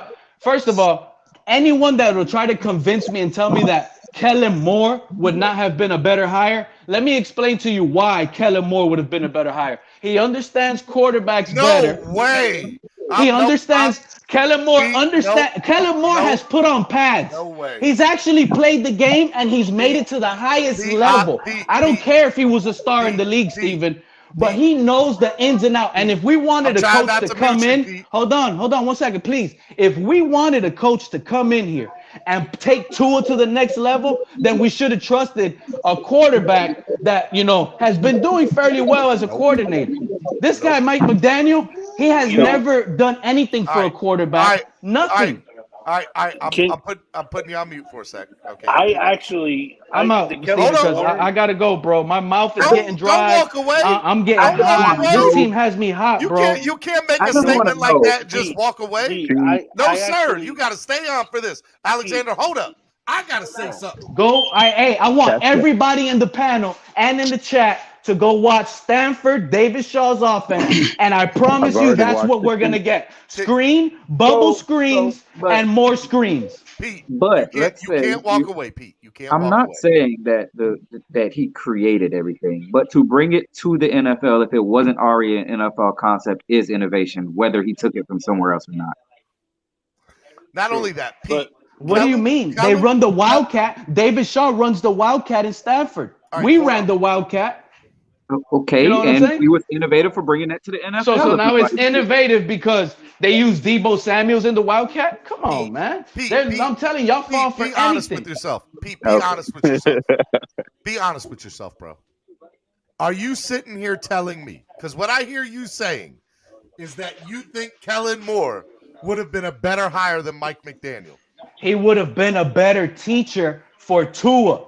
He would have been a way better hire, way better quarterback. Like, if they're trying to get me to believe in this quarterback, you think you're going to sell it to me with McDaniel that hasn't even turned what is he, a running backs coach? What is he? What is he? Do you guys know how he got to the NFL? No. We got a long This guy went to the Colorado. Pete. Come on, bro. We got a long off season with Pete. Mike McDaniel has literally convinced me that I'm going to go apply for a head coach. You guys heard it here first. I'm going to get my credentials and apply because, guys, the casuals could now become head coaches. The casuals could now become head coaches. I'll put you on the big screen. Say it to us, Pete. Go ahead. I got you on the big screen. That's fine. Put yourself. I'm running from the screen. All these people want to beat me up, Steven. I ain't got time for that. I'm mad right now. Pete, I'm not going to beat you up. I'm just concerned for you. I got one thing to say. I got one thing to say about this. I need a shot. Am I gonna see here that say Kellen Moore would have been a better hire? No, I'm not gonna see here. But I think Kellen Moore would have been a good hire regardless of if we did McDaniel or not. Because the reason why I say that is because Kellen Moore. Why is everybody getting on this Kellen Moore train? What he did last year. I know, bro. What he did last year with Andy Dalton and Cooper Rush. They finished 14th overall in total offense with Cooper Rush and Andy Dalton as this year. Dallas was a top-rated offense. What are you talking about? But Alex, this is the key thing, bro. This guy, Mike McDaniels, has never played football. He walked into the Denver. He's never played it, bro. Why you guys? He's just a fan of the game. He said it. He's a fan of the game that got into the book and thinks he could be good at it. At some point, you gotta play the sport, bro, to really know. There's things that you have to do on the field that you can't teach. Y'all about to demonetize my man, If you ain't never been through those trenches, how you know how it feels? Quick question. Come on, man. Quick question. Here's this Kellen Moore thing. Hold on. Look what he did for Elijah Mitchell in San Francisco. Elijah Mitchell. Bro, this guy's gonna quit on us, bro. He ain't gonna take that pressure. Guys, you guys keep getting you guys disturb me with this Kellen Moore thing. Like, Dallas did not have a solid offensive line, receivers, Dak Prescott, 14th overall. 2 running backs that could run. And they before Pollard got there. Pollard was not there last year. So they didn't have Zeke. What's Zeke? They had Zeke. Okay, exactly. Zeke did not. I'm just playing. I'm upset. I just feel like that's hold on. So tell me, what was Dallas O-line ranks? Dallas. I think Dallas's O-line ranked. I think they were not as good in 2020 as they were in this past season. Phone. But I think they still did a good enough job. Kellen Moore did a good job. Cocaine is a hell of a drug. I'm 100%. Bro, listen, Kellen Moore is not. Let me help you guys out. Let me guess. Kellen Moore is not the guy. He wasn't the guy. Okay. He's not going to be the guy. I'm just saying he might. But I got y'all sitting here trying to tell me right now that he was. We'll see. We'll see because the Dallas Cowboys are trash and they keep making the playoffs. I said about Kellen Moore is I said he would have been a better hire to sell to the fan base. I'm not going to agree with that. Mike McDaniel, what is he selling? This guy. There's only one thing that McDaniel said. Hold on. Like ever. Andreas, hold on. There's only Are one we thing. gonna just support it like we've been, like you have been the last 20 years? And where have we gotten, Shaw? It's hard to trust. One thing. This is bad. I told you guys. Oh, go ahead, Vaughn. I'm gonna say one thing that out of the whole press conference that even gave me hope with McDaniels, because right now I'm lukewarm with him. Right? I'm gonna keep it a buck with you. I'm lukewarm. But there was one statement that he said that was like made me say, maybe this guy could work and maybe he could actually fix Tua. And he said teaching styles. He said he's going to try different teaching styles, whether it's through doing it, learning it, breaking it down, trying new school teaching style, using new school teaching style. Hold on, let me give you a hint. Let me give you a little hint. Let me give you hold on. Let me give you a little hint. Vaughn, real quick. You're going to finish, but this is quick. This is quick. You remember training camp, monsoon, Tua, Flores making Tua throw deep in the bad weather. Real life, niggas. That's training. That's teaching. Every coach does that. But hold on. The thing is, he said different teaching style because we know that Tua told him told us everybody that listen, man, I don't learn through film, right? So maybe this guy could teach the playbook, teach him systems in a different way where Tua really connects. Because this guy even talked about the whole ADD when it comes to these new players, that this is more of a snapshot world that we're living in, where you got to give it to them quick. You got to make sure they stay interested, which is a shame because this is your damn job and you're getting paid $1 million for it. Swear jar. Still, swear jar. I know. I'm just letting Drake speak for me this morning. But I need. That's the only reason that I had some hope with him is the fact that you know what, he's gonna try different teaching styles to try adapt to different learning styles that hopefully these people will get it. Hold on. Check this out, Vaughn. Let me explain to you something. I am upset and I am mad. Who did the 49ers trade with last year 3 first-round draft picks with? Was that with us in Philly? It was us. They traded 3 first-round draft picks to draft Trey Lance. They were over the Jimmy Garoppolo era.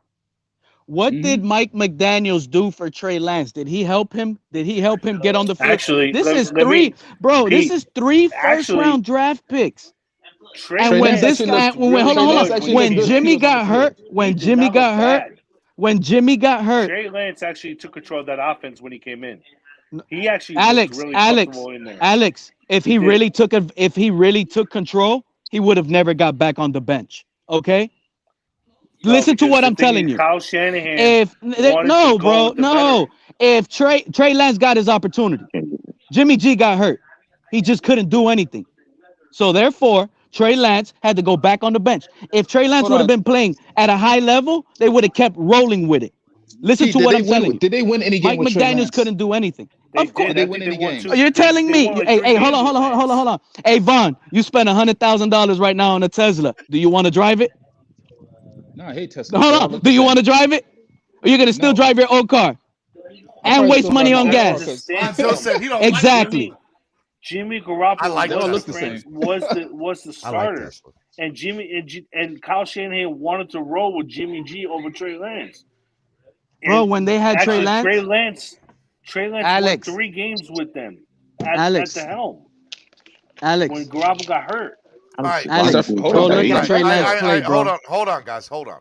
First of all, y'all are exhausting. Why are you being naive? Y'all are exhausting. My phone is about to die, and I'm thankful right now. We're sitting here having to hear these hot garbage. Man, Steven, I'm sitting here. Look, first of all, Steven, hold on, Vaughn. First of all, Steven, there's like 139,000 new Dolphin channels, all right? Yeah. Every YouTuber out there that has a Dolphin channel, I understand what you guys have to do, okay? I know. You guys have to sell the narrative. You guys have to buy the fan base. You guys have to sit here and be nice and all cuddle, because that's what'll sell. I don't buy it. I like to listen to it. I hope it, but I don't believe it. This is all foo-foo-lay, bro. Hold on, wait. Hold on, guys. Hold on. Pete, Only thing I can't, there's 2 or 3 things I really can't wrap my mind around. But the biggest thing that you said this morning that I cannot get behind is that Kellen Moore would have been a better hire than Mike McDaniel. In no way, shape, or form would I ever believe that. Okay. Let me ask you, Steven. Hold on. Because you said it doesn't make no sense. Steven, hey, hold on. Steven, you said it makes no sense, right? Neither one of them coached. Hold on. Steven, you make no sense. But you just bought a race car right now, a super fast race car. You need to hire a coordinator right now. Are you going to go hire someone that knows about how to drive fast cars, or are you going to go hire a skydiver? 2 things. Number 1, I was on. No, the skydiver's really smart. He knows longitudes and latitudes. Listen, I'm going to answer your question, sir. Who are you hiring? Give me a second. I was never on board to hire McDaniel. He's not. Okay, so how does my? So if you just said that, how does mine doesn't make sense? Because if I'm telling you, Kellen Moore actually played quarterback, he knows the quarterback position, and he's been in, and the quarterback is the most important position as a leader. It makes no sense to how you could disagree. Anybody. I'm trying not to mute him. All right, Pete. What I wanted was a former head coach in the NFL that has had some semi-success somewhere that we could bring in and adopt here. My 1, 2, and 3 in no particular order: Doug Peterson, Jim Caldwell, Jim Harbaugh. Doug Peterson, Caldwell, Harbaugh. 2 of those 3 had been to Super Bowls. One of them's won a Super Bowl. Alexander, put yourself on mute, man. Come on. You got way too much background. What is that? I'm sorry. I'm putting you on mute. That was a girl laughing at Tua's film, by the way. He finally got a customer. Okay. No, all right, real talk. Harbaugh, as well as Peterson have been to Super Bowl. Peterson's won a Super Bowl. Caldwell's been on a Super Bowl coaching staff. Those were the 3 guys that I wanted. I would have took any one of those 3 and been perfectly happy about it. I said, if there's anybody that gets hired that is not a first-time head coach, McDaniel would be my first choice if it's not going to be a coach with prior head coaching experience. Steven, I want to tell you a little secret. You know what? McDaniel, Daboll, and Kellen Moore was asked for a second interview. So by that definition, the Dolphins thought 3 of those people were plausible for the job. 100%. So I'm sure if Kellen Moore would have been selected, the Dolphins fan base would have made creative ways how to support him. They would have created ways on how to support him. Yes, exactly. They would have invented ways. They'd have brought up his background and brought up all the things he did well throughout his history to find a way to support him. But you're asking me, Pete, to believe like in a team, and actually you're not. But I feel like some of the fan bases. You're asking me to believe in a team that is consistently remember, Steven, made the wrong decision. They was on the Daboll train when they thought Daboll was the top guy. And I didn't want Daboll either. And they was about to go all in on supporting Daboll. So here's either one of them would have had the full support of this fan base, and they would have had enough media propaganda to support them. Daboll would not be the head coach in New York in 3 years, guaranteed. Okay. But you think Mike McDaniel will? But you think Mike McDaniel will? I don't. He is the last guy. Exactly. So if you think Mike McDaniel will not be here in 3 years, how did you disagree with me earlier then, Steven? Because I think it's the best of available. McDaniel will be here in 3 years. Watch. I don't get it. So again, I'm gonna make sure you understood me before you disagree. It will not be one and done. I would have never. He will be, but it wouldn't surprise me. Let me tell you why. Let me tell you the reason why he will not be one and done, regardless of the fact. Okay, because Stephen Ross wants to win now. Okay, Ross wants to win now. Greer wants to win now. Okay, if they go 5-12, or 6-11, or 8-9, he will be back next season. All they're going to do is they're going to no, he will not. No, he will not. Bro, if he wins 5 or 6 games, Alexander, I'm going to mute you for a second. I'm going to tell you right now, bro. It's probably like playoffs or bust for that guy. I'm telling you right now, if they lose anything less, if they win, or excuse me, If there's anything less than 9 wins, McDaniel's gone after He's 1 gone. year. Exactly. Gone. And he should be. No Because ifs, Stephen Ross said the groceries was fine. All we needed was a new head coach. The next head coach, by definition, has to win more than the previous coach fired. Or else why did you fire the previous head coach? And I'll do you one better.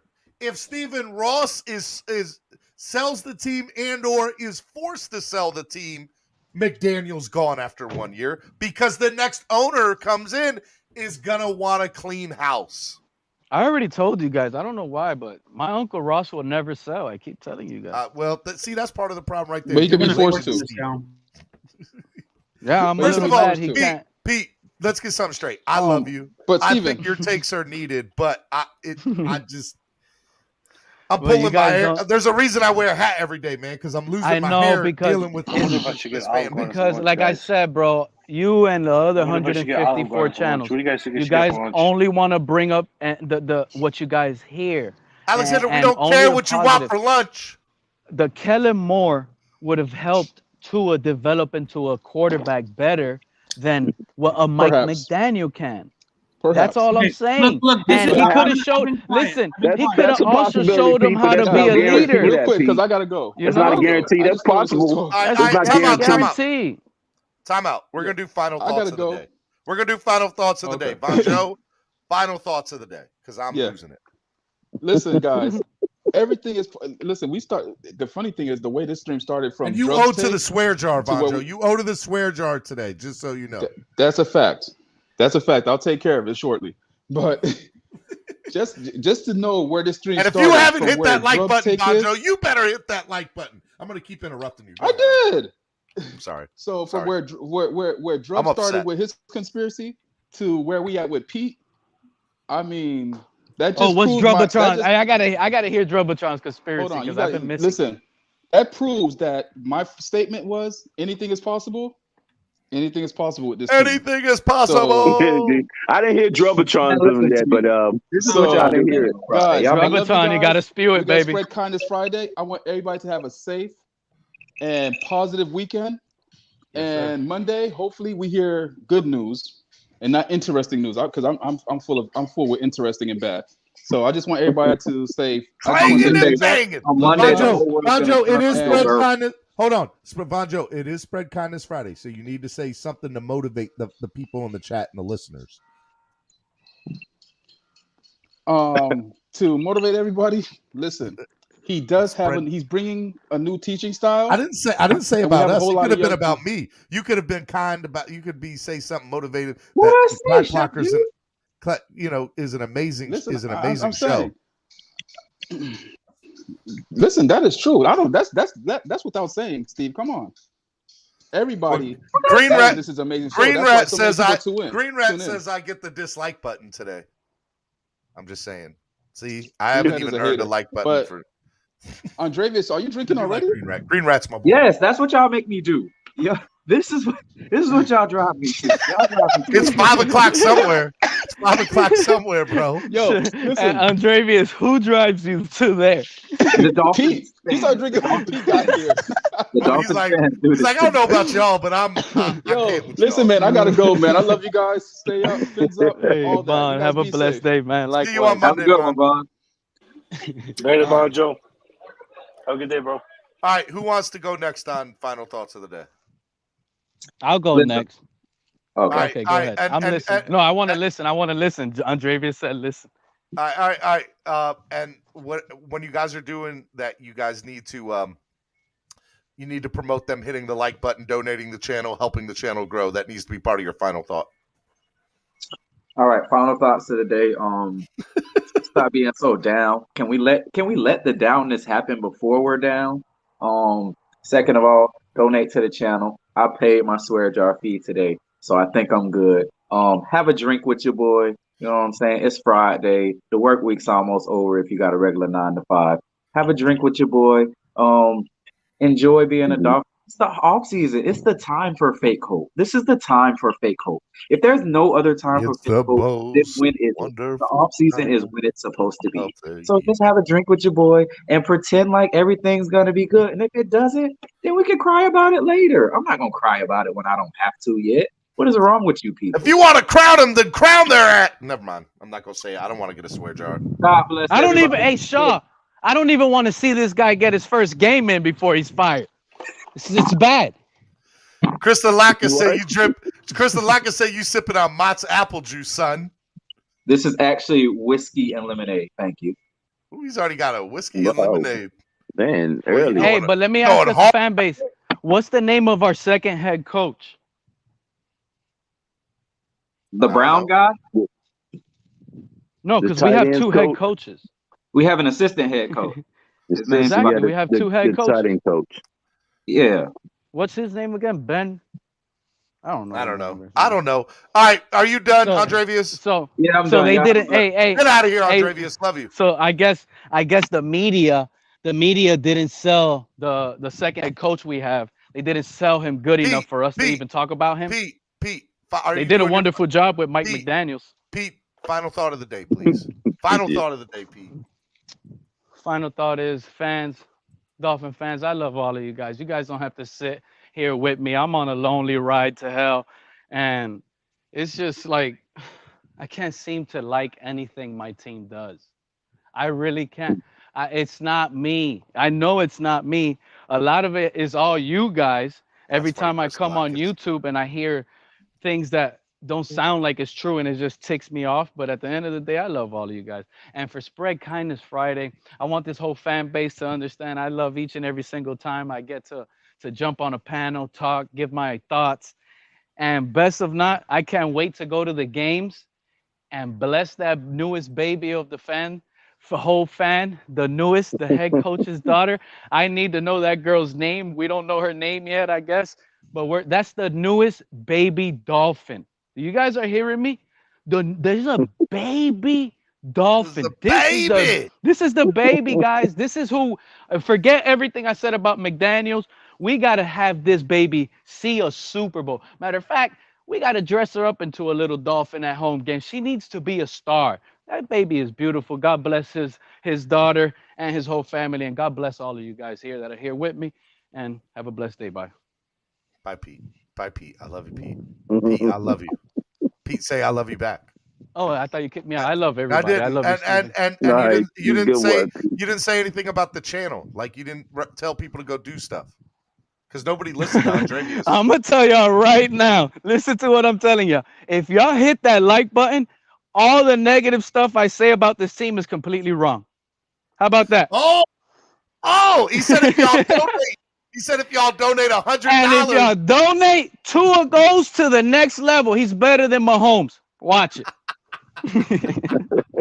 I gotta go, guys. I love you. Pete, easy, buddy. I love it. Andrevius just donated $5. He said the Dolphins added a coach because the baby's the new mascot. I'm with you when you write, Pete. I love it. All right, who's going next? Final thoughts of the day. Y'all go. Go ahead, Crypto. Hey, y'all hit the like button because if y'all hit that like button, Stephen D is going to donate you one Bitcoin per like for each like button. I can put something down on it. I hope y'all take a post-dated check. He's gonna give you one Bitcoin for each like button. Don't let that man lie to you. That man's telling lies over there. Yeah, like the show, subscribe. And that's 2 Bitcoins per subscription, right, Steven? Nope. I don't know this man. I ain't never heard this man a day in my life on my show. Don't know him. Don't let him lie to y'all. Oh, yeah. Man, it's crazy. Pete sound like the old fan that's been snake bitten for a long, long time. He's coming up with all kinds of theories. I don't know who they would have ultimately selected. I just know what I do know, as I kept saying, they have went according to their list and the list that we knew about. And McDaniel was on that list that we knew about, and they picked him. They picked him from the list that we knew about. Yeah, I've been trying to say that from day one. Pete, nobody wanted to believe the swear it. jar too, Pete. Pete owes to the swear jar. Just letting Pete know. Sorry, go ahead. Yeah. But hey, McDaniel's that was an overall good press conference. He kind of in some aspects he did conflict. I guess contradicting himself on some points, and he was able to recover from it. But it was a good press conference. A lot of people got excited about it. You have to be cautiously optimistic because of the history of what Stephen Ross and Why Huizenga has done to us. I'm not even going to throw Joe Robbie in that statement because he done well by us. But the Huizengas of the world and Stephen Ross, they pretty much into purgatory. It's their fault. So until that next head coach bails those owners out, then we have to wait till what they put out there. But however, like I said, it's 11 wins or bust, playoffs or bust, because every act of firing, you're telling everybody that the next person you hire is a better option. So if you got a better option on the next person you hired, a better win total is also in play. Flores gave you 10 wins. The next guy about to give you 11. That's all I got to say. Hey, Crypto, you're the man, bro. Love you, man. Keep doing your thing. Yep. Peace. All right, Alexander. Final thought of the day. Okay, so first of all, thank you, Steven, for having me on again. It's fun debating up here with everybody. We all respect each other, and we all love each other. We all want one common goal, and that's to win the Super Bowl as Dolphin fans. Make sure you donate and like the channel as well. Stephen D works his tail off to make sure he gives us some great content. And Stephen D, hopefully one day we can have a panel with Xavier Scruggs. I would love to go on there. Maybe I can set that up when ask the him season questions. starts. Maybe when the season starts, I'll do that. That would be awesome. He'll be back in 2 weeks. So every 2 weeks, back-to-back baseball segment. Definitely have him on. Definitely. Love Xavier. Xavier's great. Damn right. But again, thank you, Steven. Oh, no. I did say it. You did. I did say it. Swear jar. What? What about the swear jar? You said I didn't curse today. You did. You just said. No, Stephen you said D. Dang right. I said Stephen D. You said dang right. Dang. Doggone right. So listen, Stephen, thank you again. God bless you and your family as well. You both have a great weekend and you guys stay safe. Okay? And all right, bro. Be easy, man. Have a great night.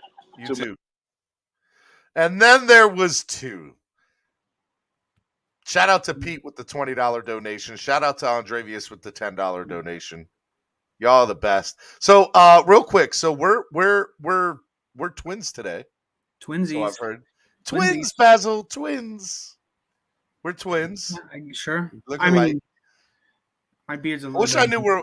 I wish I. Do you have a fitted hat, or do you just have that hat? No, I have a fitted hat, but it's black. It's the all black Dolphins hat. You should put the logo's all black. Put your hat on real quick. I gotta go get it. Hold on. Where is it? Where is it, Trub? It's in the room. It's in the house. Trub. What are you doing? All right, don't worry about it. Don't worry about it. Not all that for hat. We're gonna look like twins one day. I want to we're gonna coordinate. We'll plan it. You have a jersey. You have a Wake. I have a Wake jersey. I have a Cameron Wake jersey. It's a white one. I got the green one. Okay, and then we'll wear a hat. Yeah, we'll wear a hat backwards or something like that because I like hats. Yeah, same. Yeah, the hairline is not where is starting to give out on me. Yeah. I'll show mine. Look, I have it growing really long in the back just to make people think that I have good hair. That you have hair. I got you. I see what you're doing. It ain't working. No. I tell people all the time, I'm like, you will never find a hairline like mine. I got that Shaq hairline. I got that LeBron hairline. Guys, donate to the channel. That's all I'm saying. Fix this man's mic, people. Come on. Go ahead. Like, subscribe, do what you got to do. But listen, Steve, you know things got bad when my conspiracy theory was the most rational thing that came up all day. Right? Sheesh. 100%, bro. 100%. There we go. All right. Sorry about that. If you guys were hearing all that on the mic. Let's see here. All right. Final thoughts of the day, man. And it's Spread Kindness Friday. Yeah. And you got to make sure people know what to do. Yeah. So first of all, first things first, business first. Like, subscribe, do the thing, and don't only come in here and like and subscribe, Steven. Go support every Dolphins content creator on this platform, on Twitter, everywhere. Because look, in the off season, we got. All we got, man. We got. Listen, the national media, they're only talking trash about us, okay? This is where you come when you can talk trash about ourselves, okay? And it's much better when we hear it inside than we got to hear from other people, right? Mm-hmm. So, like, subscribe, support Dolphins creators, okay? And then as for final thoughts, I think Mike McDaniel is going to be good for this offense. Listen, you guys got to stop. Everybody's infatuated with Tua. Look, I'm infatuated too, okay? I got the cards. I haven't bought a jersey, okay? But Mike McDaniel was brought in to build a team, not to build up Tua. Tua just happens to be part of this team.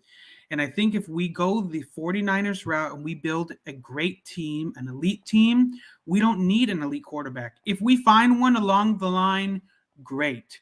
Good for us. If 49ers got Trey Lance and he's the guy, good. But you know what? They've been to a Super Bowl since then with Jimmy. They've been doing it with Jimmy Garoppolo. We can do that here too. Be positive about this hiring because I think McDaniel is going to try to recreate what they've been doing with the 49ers, building an elite team. And then at some point, the quarterback will find his way here because the constant cycle that we've been doing every 3 to 4 years of trying to get a quarterback and then firing the head coach because he picked the wrong quarterback and then breaking it down and trying to build it back up again. It's for the birds. I'm done with that format. I'd rather go the 49ers route, build an elite team, and then hope that we get our quarterback along the way. So, and then one more positive thing about Pete. Pete has the best bad takes on this show. Nobody has better bad takes than Pete. The best. You tried today, but it didn't work. S-tier. Pete came in and no, I mean my bad takes were slapped it out of the park. Mid at best. So mid at best. I appreciate you guys. Check me out on Twitter. Go check out Drub. What is your Twitter? At Drubbatron. At Drubbatron. And hey, I just started streaming on Twitch too. So I'm playing some games, talking some football. So bro, do you do Twitch? Yeah, I just started Do you play Madden? I want to get Madden because I want to do a Dolphins rebuild. I would love for you to do content on my channel. You heard it here. Sure. To do gaming. I want gaming on my channel. Bet. And I'm not a gamer, so I need somebody that can do that. Cool. Done deal? Done. See, that's what we do here, bringing people together. And Chris Delakis and Andrevius, if you guys ever do anything and I'm not involved in it, I would be highly upset at the both of you. I see you guys in the chat. Absolutely. You guys have a home here, both of you. Just saying. Yeah, this is your home. This is like the hotel your home. Now. You can check out anytime, but you can't ever leave. You can never leave. You're here for life. Never. Life. Have a great day, buddy. Have a good weekend. Good to see you, Drub. Be good. Yeah, take care. All right. Miami Sports Music's #1 Miami fan morning show. Y'all know what it is. Clock Blockers. I'm your boy, Stephen D. Shout out to everybody this morning. It's been a lot of fun. It has been just a lot of fun.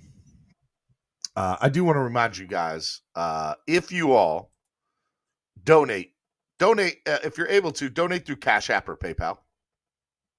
Because Cash App and PayPal they don't take out 50% like YouTube does. So when you guys donate, it's all appreciated. But just know that like almost 50% of all donations on YouTube go to YouTube. And I get the remaining. But it goes back into the channel. But when you guys donate on Cash App or PayPal, there's less fees on that. So the links for that are highlighted. I think I have them pinned right now. The PayPal link and the Cash App link. I do want to say, hey, look, you guys are the best fans in the world. I had fun with you this week. It's so funny. This week has been such a roller coaster. The last 2 weeks. I mean, think about since the end of football season. The end of football season, which has been, 2.5, 3 weeks now for us, has gone from our head coach getting fired on Black Monday to the craziness with Brian Flores' allegations, a coaching search. Stephen Ross is just like the unbelievableness of that. Finally finding a head coach. Wes Welker coming home. Zach Thomas getting snubbed. All that has happened in like the last 3 weeks. It's insane. Like that, you get that in a full year. You don't get that in 3 weeks. You don't get that in 3 weeks. It's insane the way that it is. But I want to give a big shout out to Xavier Scruggs today. That was a lot of fun hanging out with him, talking baseball. Baseball season's coming up. I'm hoping to do more stuff with that. I love baseball. Football, like the Dolphins are always my favorite team, and I'll always talk 90% of that. But baseball is probably my favorite sport, believe it or not. Like I love going to live games. Panthers are getting ready to come up on the postseason here real soon. That's going to be a lot of fun. The Heat are going to be a lot of fun. Trade deadline went down yesterday. Ben Simmons going to Brooklyn. Harden going to Philly. That's affecting the East. That's going to be big for the Heat one way or the other. Just a lot going on. It's going to be a lot of fun. This weekend is the Super Bowl. Let me just it's so funny. We've been so wrapped up in our stuff. I haven't had a chance to talk any Super Bowl talk. No Super Bowl talk. So here's what I think will happen on Sunday. Cincinnati Bengals, LA Rams at LA. It's essentially a home game for the Rams. But I really like what Cincinnati has been doing. And I think that they are on a roll. But it's tough to go against Stafford in that offense that LA has, right? So what I'll say to that is I think it's going to be a shootout. I don't think it's going to be a defensive stop like people think it's going to be. My score prediction is going to be 41 to 37. 41 to 37. That's a very high scoring game. I think it's going to go down to the last few minutes. It's going to be a close one. It's not going to be a blowout. 41-37 Rams. 41-37 Rams. And I'm not really rooting one way or the other. You know, I like Stafford. I really want Stafford to win, but I want to see Cincinnati because I like Cincinnati too. Like their fan base is very similar to our fan base. And so, you know, I'd like to see their fan base enjoy it, you know. That's just kind of where I'm at with it, you know. There's positives on both sides. Bonjo said, Sarah Jar. I think you meant swear jar. And thanks for always spreading love and positivity. Fins up, my man Bonjo. Bonjo, why aren't you a member? I thought you were a member, Bonjo. Bonjo, you need to become part of the family. As a matter of fact, I'm not taking it from you right now, Bonjo. This is what you need to do. I'm putting the link in. You need to sign up right now. Become a member right now, Bonjo. Not playing with you. Join the channel. Okay? Think I'm playing with you? Join now. Sign up, become a member. Yeah, man, that's just how it is, man. So yeah, I think it's going to be crazy. I like who just said level 2 noob said Bengals plus 4.5 and the over. I think that's good. Bengals plus 4.5 and the over. Very, very good. Again, I'm not a betting man. I don't do that stuff. And guys, just so you know, I'm not a betting man because I was wrong most of the time. So I'm probably wrong. So just forget everything I just said. And if you're going to bet, don't take my word for it because I have no idea. I have no idea. Vonjo says, I thought I was a member. No, you're not, Vonjo. You're not a member. Disappointing. Yeah. Have fun this weekend. Enjoy. My son's birthday's tomorrow. My man's turning 8. Got an 8-year-old. So we're going to go to the trampoline park tomorrow. That'll be fun. And then Sunday, Super Bowl Sunday. I'm going to try to relax, not think about money or work or the future or none of that, and just try to spend some quality time with the family. That's what I want to say, because I need to listen to my own advice. Spend quality time with your loved ones. That is my spread kindness for you for today. MCJB, you should be a member too, bro. Spread kindness today is spend quality time with your loved ones. Like, you never know. Like, your loved ones are there for you. They're there for you all the time. And I need to listen to my own thing. I need to do a better job of it. You know, I'm very wrapped up and dedicated into this podcast network, and that's what takes a lot of my time, energy, and focus. And I'm trying to grow this thing. I'm trying to get it off the ground. I'm trying to make this what I do for a full time. But it's tough. It's tough. And sometimes I can admit that taking your family for granted is something that, you know, hey, look, my wife's the best. There's nobody better than her. My kids are amazing. And that's what I'm going to do this weekend. I'm going to spend quality time with them. I'm not going to think about anything but them this weekend. And that'll be what that is. So I love you all. Please donate to the channel if you're able to. Sign up to become a member. I would love to see more members. If you donate, please donate through Cash App or PayPal. That always helps. The links are above. They're also in the description below. Yeah. Monday should be a great show. We'll recap the Super Bowl. It'll be Dono and myself. We'll do Dono and Daniels on Monday. Tuesday, we'll do the Miami Sports Music Power Hour. Be back at Clock Blockers in the morning. Miami Sports Music Power Hour in the evening. So, yeah, it'll be a lot of recap of the Super Bowl. Any of the coaching changes, if there's any coaching hires that happen over the weekend, we'll discuss. And hopefully, I'd like to see we get back next week, maybe an agreement between Major League Baseball and the MLBPA. We'll see about that. But, hey, follow me on Twitter. Please go follow me on Twitter. If you are not following me on Twitter, I don't know what you're doing, because I'm going to be watching the Super Bowl on Twitter. So at Stephen D SKPL, follow me Sunday, Twitter during the Super Bowl. We'll hang out. We'll talk on Twitter. All right. At Stephen D SKPL, spread kindness, positivity, and love. Y'all are the best fans in the world. I love what I do each and every day.